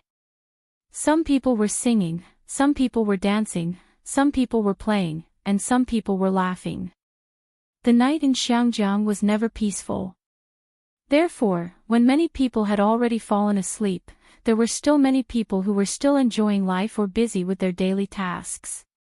On the 27th floor of Block B, Longqing Building, 269 Guangming Road, Queens Road West, the editorial office of Polo Daily was brightly lit, and a group of newspaper editors were working nervously in front of the computer. Polo Daily was one of the free newspapers with the largest circulation in Xiangjiang, with a daily circulation of more than 700,000, so it had a great influence in Xiangjiang. This newspaper aimed at the general public had always been known for its fast, accurate, and ruthless reporting of social news. Fast refers to the speed at which they publish news. Although it can't be compared to the internet, even if the news just happened tonight, when the citizens wake up tomorrow morning, they can see the relevant reports and comments at the newsstand or in their own mailbox. Accurate referred to their accurate positioning of news, aiming at the social hotspots and entertainment gossip of Xiangjiang, and grasping the tastes and hobbies of the general public, so the circulation was high. As for ruthless, it had a rich meaning. The paparazzi of Polo Daily were ruthless in grabbing news, and their editors were also ruthless in writing. Specifically speaking, it was enough to write a thick storybook. With these three words and the strategy of free distribution, Polo Daily, which had been established for less than 10 years, fought its way out of many competitors in Xiangjiang and became the leader of the newspaper industry. In the editor-in-chief's office, editor-in-chief Li Wan sat at the desk and reviewed the sample newspaper that had just been printed. This was his daily work, or he would not be able to sleep well. The success of Polo Daily was inseparable from the hard work of the former deputy editor-in-chief of famous newspaper. Although he was over 40 years old, he was still as energetic as many young people. Editor-in-chief Li. A skinny young man with a camera on his back rushed in and shouted, "I got a piece of news about Xu Jing." His voice was so loud that everyone in the editorial office could hear him clearly. The editorial office of Polo Daily was an open office. Although editor-in-chief Li Wan had an independent office, he could clearly see the inside and outside of the office through the large floor-to-ceiling glass windows. Unless there was something very important or very private, the door to his office was always open.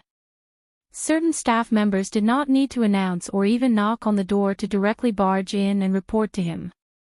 This seemingly unruly rule allowed Li Wan to firmly control the Polo Daily's affairs. His prestige among the newspaper reporters and editors was unmatched even by the boss. The young man who had just barged in was one of the entertainment reporters hired by Polo Daily, commonly known as paparazzi. Li Wan put down the printed sample in her hand and looked at him with a faint smile. "Xiao Ho, you won't make a mistake again this time, right?" Xiao Ho's face turned red. He quickly raised the camera in his hand and said, "It's true this time." Tonight, Xu Jing held a charity dinner at the Shangri-La Hotel. After it ended, she went to Lanting Coffee with a handsome guy, and then, "Quick, let me see." Li Wan's interest was immediately piqued. She took Xiao Ho's camera and skillfully connected it to the computer with a data cable. She retrieved the photos from the memory card and watched them. Xu Jing used to be a pop diva in the music industry. After marrying into a wealthy family, she retired from the entertainment industry. A few years ago, her divorce caused an uproar, and she was still a very popular figure in the industry. Xu Jing was both a star and a socialite, which was quite newsworthy. She had not been dating anyone for a few years after her divorce. If the photos Xiao Ho took could prove her new relationship, it was completely worthy of being in the headlines. This one, look at this one, and this one. Xiao Ho stood next to her, pointing and explaining nervously. There was a traffic jam in Central at night. I could have come earlier, but I was stuck on the road. As a newcomer, Xiao Ho's seniority in polo daily was very shallow. Due to his lack of experience, he made a fool of himself when he snatched the news last time, which made him very embarrassed in front of his colleagues. This time, he squatted and followed Xu Jing, and with patience and luck, he finally took some valuable photos. However, Xiao Ho was also very worried that if other colleagues were also present, his exclusive rights would be gone. Therefore, it was most important to be on the front page as soon as possible. Li Wan waved his hand. He had seen the important photos, and to be honest, he was a little disappointed, because Xu Jing was with a handsome man, but both of them were accompanied by assistants or friends, so there was no intimate action taken. It was obviously not convincing to use these photos to prove that she had a new lover, but Xiao Ho chose two good angles, which gave people a feeling of intimacy when singled out. However, Li Wan searched in his mind, but he could not recognize the tall and handsome young man as an entertainer in the entertainment circle, or a descendant of a famous family. Of course, Hong Kong was so big and there were countless outstanding young people, so it was normal for Xu Jing to find a lover who was unknown to people outside the circle, but the identity of the other party would definitely not be very simple. He thought for a moment and immediately made a decision. I'll give you a position on the B page. Use these photos and ask Xiao Zhang to immediately rearrange the page and add a title. After proofreading, send it to the printer immediately. Free newspapers like Polo Daily, which mainly focused on social news and entertainment news, usually had big headlines, big pictures, and few words. Big headlines were often bigger than the font size of the masthead, with exaggerated and sensational colors, interspersed with pictures, supplemented with a small number of explanatory words, which was completely different from the serious newspapers such as current affairs and professional ones. One advantage of this style of typesetting was that it was very easy to change the page. It was common to temporarily change the content of the page before printing, so the editors had long been used to it. The B page was the second page, second only to the front page. Xiao Ho was already overjoyed. An editor complained, "Xiao Ho, you've really made it this time. We have to work overtime because of you. You have to treat us." Little Ho chuckled foolishly. Sitting in the office, Li Wan couldn't help laughing. He held the mouse and found the previous photos. For some reason, the chief editor felt that the young man who had coffee with Xu Jing in the evening was a little familiar. Out of professional sensitivity, he had to think carefully, maybe it would be a big news. At the same time, on the pop music section of Hong Kong's largest BBS forum, someone had just posted a video. The title was, "Has anyone heard this song?"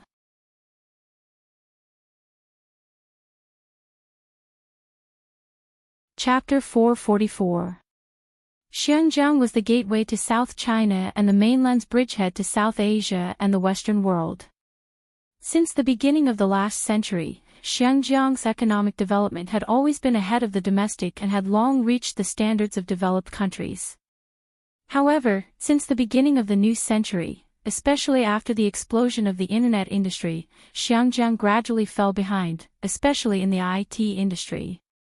There were only a few local high-tech companies in Xinjiang, and the talents trained by the University of Technology often chose to go to domestic or foreign countries to develop. The unique cultural atmosphere, the lag of the industrial system, and the rapid and intense pace of life and work led to the average time spent on the internet for young people in Xinjiang. The internet space that young people in Xinjiang usually like to browse and communicate was mainly concentrated in a few big BSS, or large foreign social network service sites, and finally Hong Kong blogs in Xinjiang. Other than professionals, very few people liked to browse domestic websites. Even if the domestic websites were far more developed than Xinjiang, young people in Xinjiang rarely interacted with domestic netizens. Pride and isolation were the portrayal of them.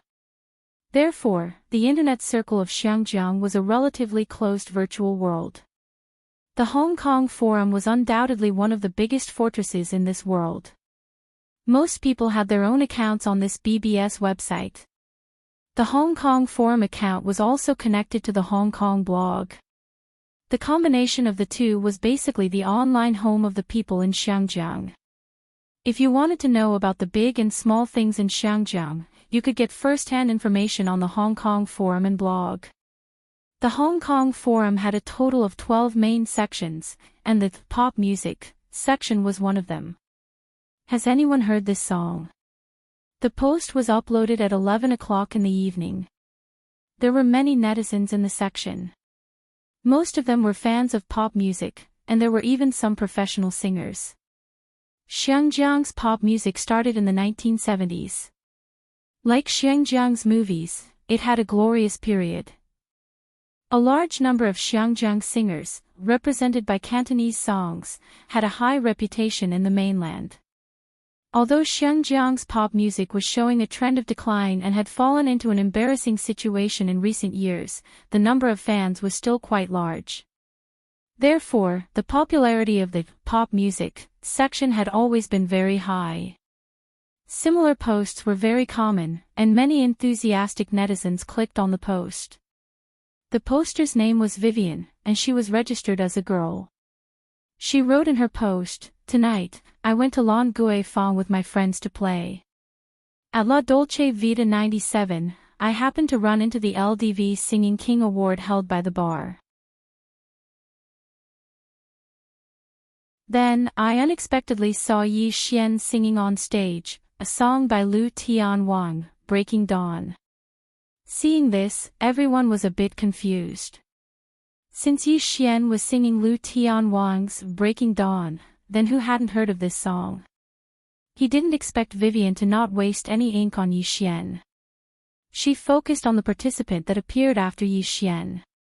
She used exaggerated and enthusiastic strokes to describe how handsome this participant was, how good his singing was, and how touching it was. Finally, she desperately wanted to know where she could download the original version of this contestant's song. At the end of the post, there was a video taken by a mobile phone. This strange turn of the road, this exaggerated tone, made many of the single members of the forum feel very unhappy. Many people secretly suspected that it was deliberately hyping up and stepping on Yi Xian to rise to the top. It was not surprising that there was such a guess. Right now, the pop music world of Xinjiang was in chaos. In order to gain a higher position, new artists and singers used all kinds of unscrupulous means to hype up. Naturally, the pop music section could not escape the influence of this trend. But regardless of whether it was a hype or not, everyone clicked on the video. They decided to take a look first. If it was really a hype, then regardless of whether the original poster was a girl or not, they would definitely scold her and ask the moderator to delete the post. Needless to say, this 7-minute video was a recording of Lu Chen singing "The Love of My Life" at La Dolce Vita 97, from the moment he went on stage to the moment Yi Xian appeared. After watching the video, the forum members who boasted of themselves as veterans fell into a short period of silence. A large number of replies appeared after a few minutes. "I've never heard this song before, but to be fair, it's a very good work. I agree with the 7th floor. It's a good song, but I've never heard it before. I can't find it on the internet. Since it could be an original work, I can only say that this singer is very good. Well, his guitar playing is very sharp, and his singing level is very high. He should be a professional. Really? Hey, he's so handsome and powerful. He should have been famous long ago. Why haven't I seen him before? Could it be a new debut? Didn't you all pay attention? He said he came from the mainland, and it was his first time playing in Lan Gui Fang. Mainland? Damn it. Let's not talk about it for now. I'll take down the score of this song first. Good song.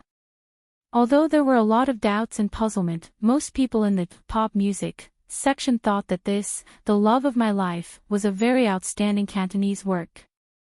They expressed shock and surprise that Lu Chen, who sang this song, was from the mainland. It was common for Hong Kong singers to go to the mainland to sing Mandarin songs, but it was really rare for mainland singers to come to Hong Kong to sing Cantonese songs. There were also a few famous ones, but Lu Chen was definitely not one of them. In fact, none of these forum veterans who participated in the discussion recognized Lu Chen. Until an ID called 3 Bowls of Wine appeared. Ha, you don't believe me when I say you're ignorant. Do you know who this is? It's ridiculous to say that Yi Xian is hyped up. Compared with this guy, Yi Xian is only good enough to carry shoes. You guys are all frogs at the bottom of a well. As soon as 3 Bowls of Wine read the post, the comments section immediately exploded. Old wine, if you have something to say, just say it. What kind of hero are you to hide it? Forgive me for being ignorant. Throw your mother away. F***ck your lungs, loser. God of Wine, please explain. 3 Bowls of Wine was famous in the pop music and film and TV talk sections of Hong Kong's BBS. He was known for his high professionalism, sharp comments, and poisonous tongue. Fans called him God of Wine, and haters scolded him as Broken Bowl. He could be considered a topical figure. His fighting ability was absolutely superb, and his ability to attract hatred was first class. With a few words, he provoked a battle in the forum section and dragged a group of people into the water. As a result, who has heard this song? This post became popular, and it quickly reached the front page of the BBS, and then was seen by the administrator and pinned to the top. Along with the song, The Love of My Life, more and more netizens in Hong Kong knew.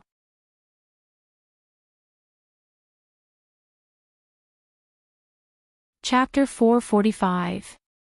Viviani's, who has heard this song? The post was posted on the pop music section of the Hong Kong forum at 11:10 a.m. Within half an hour, the post had become one of the hottest posts on the homepage of the Hong Kong forum. It had over 20,000 views and over 1,000 replies. Although this number was nothing compared to the hottest posts in some of the popular forums in China, it was already the hottest post in the Hong Kong forum. 3 Bowls of Liquor's venomous words played an important role. Many members of the forum were enraged by his words. They used all kinds of obscenities to attack him. The moderator had to delete the comments and warn him. As a result, the popularity of the post continued to increase after midnight. More and more people participated in the discussion. As the original poster, Viviani obviously did not expect that her post would cause a war. After posting for more than an hour, she timidly asked 3 Bowls of Liquor who this handsome guy was. Only then did everyone realize that they had been arguing for a long time and still did not know who the main character was. 3 Bowls of Liquor was obviously friendlier to the girl. He replied, "This handsome guy who plays the guitar and sings is called Lu Chen. He is the leader of the new generation of the Chinese pop music industry. It has only been a year since his debut and he has already released 2 albums. He also filmed 2 TV series. Not only did he set a record for the audience in China, he also won great success in Korea. That's why I said you are all ignorant. You only know about Hong Kong forums and blogs. You don't know how exciting the outside world is. Now the mainland's entertainment industry has already surpassed Xinjiang. There are many talented people in the pop music and film industry. The market scale and development potential are many times greater than Xinjiang. 3 bowls of liquor. S reply to Viviani was like a big stone thrown into a deep pool. It immediately caused countless waves and ripples. In just a few minutes, a large number of replies appeared. Some were surprised, some were praising, but most were criticizing. Some even called 3 bowls of liquor a Hong Kong traitor. 3 bowls of liquor. S reply really hit the sore spot of many people. It was also the sore spot of many people in Xinjiang. That was, the current mainland was surpassing Xinjiang in all aspects, but most people in Xinjiang were still immersed in the glory of the past, unwilling to recognize the development and progress of the country, and always had a sense of superiority in the past. This kind of social atmosphere was reflected in the public opinion media. That was, the local TV stations, newspapers and magazines' reports on China were basically focused on politics, and social news and entertainment news were very rare. Most of the news was about natural disasters and man-made disasters, and the people of Xinjiang didn't like to read other news. Therefore, when Lu Qin came to Xinjiang for the first time after just over a year, most people did not know him, nor did they know his identity. 3 bowls of wine was obviously not one of them. In the face of the tidal wave of attacks, he remained unmoved, as steady as Mount Tai, and sent another reply. Some people are always pretending to be asleep. Let me tell you about the achievements of this Lu Qin in China. His first album, You Who Sat Next to Me, has sold more than 2 million, and his second album, The Ordinary Road, has sold nearly 3 million, and is very likely to reach the crown achievement of 5 million. Not only that, Lu Chen's album Woman Flower, for his girlfriend Chen Fei has sold more than 5 million, and the TV series, Full House of Romance, which he created and starred in, has a rating of 42% in South Korea. Tell me, which singer in Xinjiang can have such achievements, and which TV series can have such a rating when exported to South Korea? If you don't believe me, then go search it on the domestic search engine. Don't say that you can't understand simplified Chinese. The common languages in Xinjiang included Mandarin, Cantonese, and English. There were more people who could speak Mandarin than before, but Xinjiang's writing had always followed the traditional Chinese characters, and did not follow the mainland's change to simplified Chinese. The debate between simplified and traditional Chinese characters had been going on for a long time, and Xinjiang people were generally stubborn about the authentic, traditional Chinese characters. This was also one of the important reasons why many Xinjiang netizens refused to go to domestic websites. Even if many domestic websites and forums provided the function of converting between simplified and traditional Chinese characters. As soon as the heavy punch of Over 3 Bowls of Wine came out, many people suddenly became silent.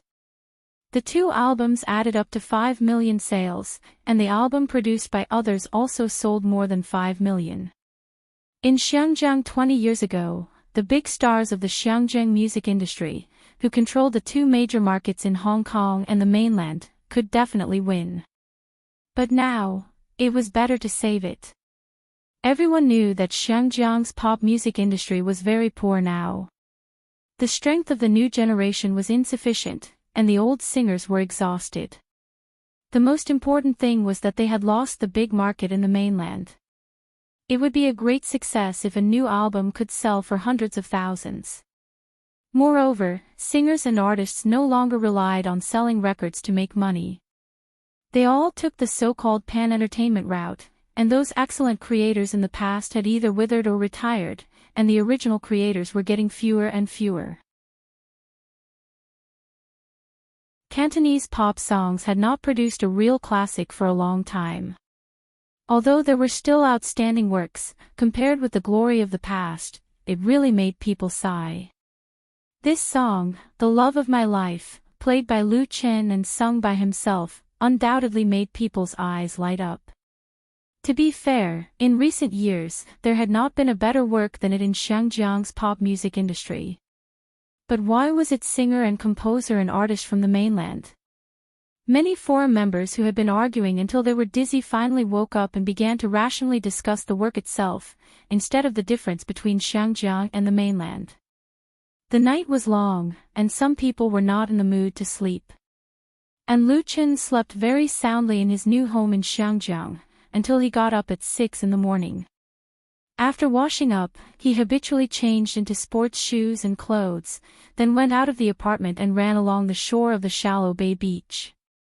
Finally, he found a secluded place to practice martial arts. After practicing until he came back drenched in sweat, not far from the apartment, Lu Chen bought a hot breakfast from the convenience store and prepared to take it home. When he paid, he suddenly saw the newspaper rack next to the cashier. On those dazzling and gaudy newspapers, there was a very familiar photo. These newspapers were all unfolded and hung in thick stacks.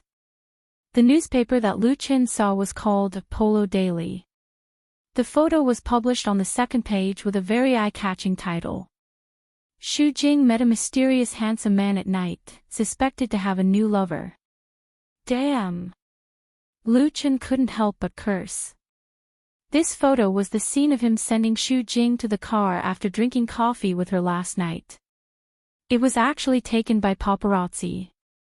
Xinjiang's paparazzi really deserved their reputation.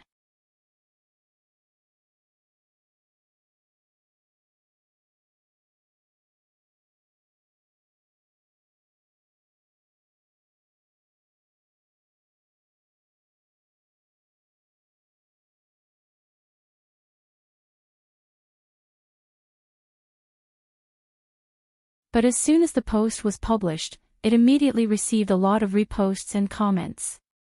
The circle of Xinjiang was actually very small, and when there was any news, it was often known by everyone. Anyway, Xu Jing was a celebrity, so it didn't take long for Li Wan, the editor-in-chief of Polo Daily, to know about it. After reading Xu Jing's post, he pondered for a moment, and then called Xiao Ho back. When Xiao Ho returned to the editorial department, Li Wan showed him the post. Xiao Ho was shocked. Editor-in-chief Li Wan shook her head and stopped him from self-reflection. She said, "It's not your fault. Even I didn't recognize this Lu Chen. If we're talking about negligence, it's my fault first." Xiao Ho felt like he had been pardoned, and he was very touched. Li Wan continued, "The first mistake can be forgiven, but not the second time. From today on, keep an eye on him. There must be a lot of information on him." The editor-in-chief of Polo Daily pointed at Lu Chen on the screen, who was smiling very handsomely in the photo. There was a sharp light in Li Wan's eyes, as if she was a hunter who had found a powerful prey. It was the first time that Xiao Ho saw such a look in Li Wan's eyes, and he couldn't help but shiver. He seemed to smell the smoke of gunpowder. You're tuning into the LoveLore Library YouTube channel. We're so grateful for your support, and don't forget to subscribe to join us on this incredible journey through captivating stories. Your generosity through donations truly makes a world of difference, as it's the primary source of revenue that allows me to expand and enhance this channel for you. Thank you from the bottom of my heart for being a part of this adventure.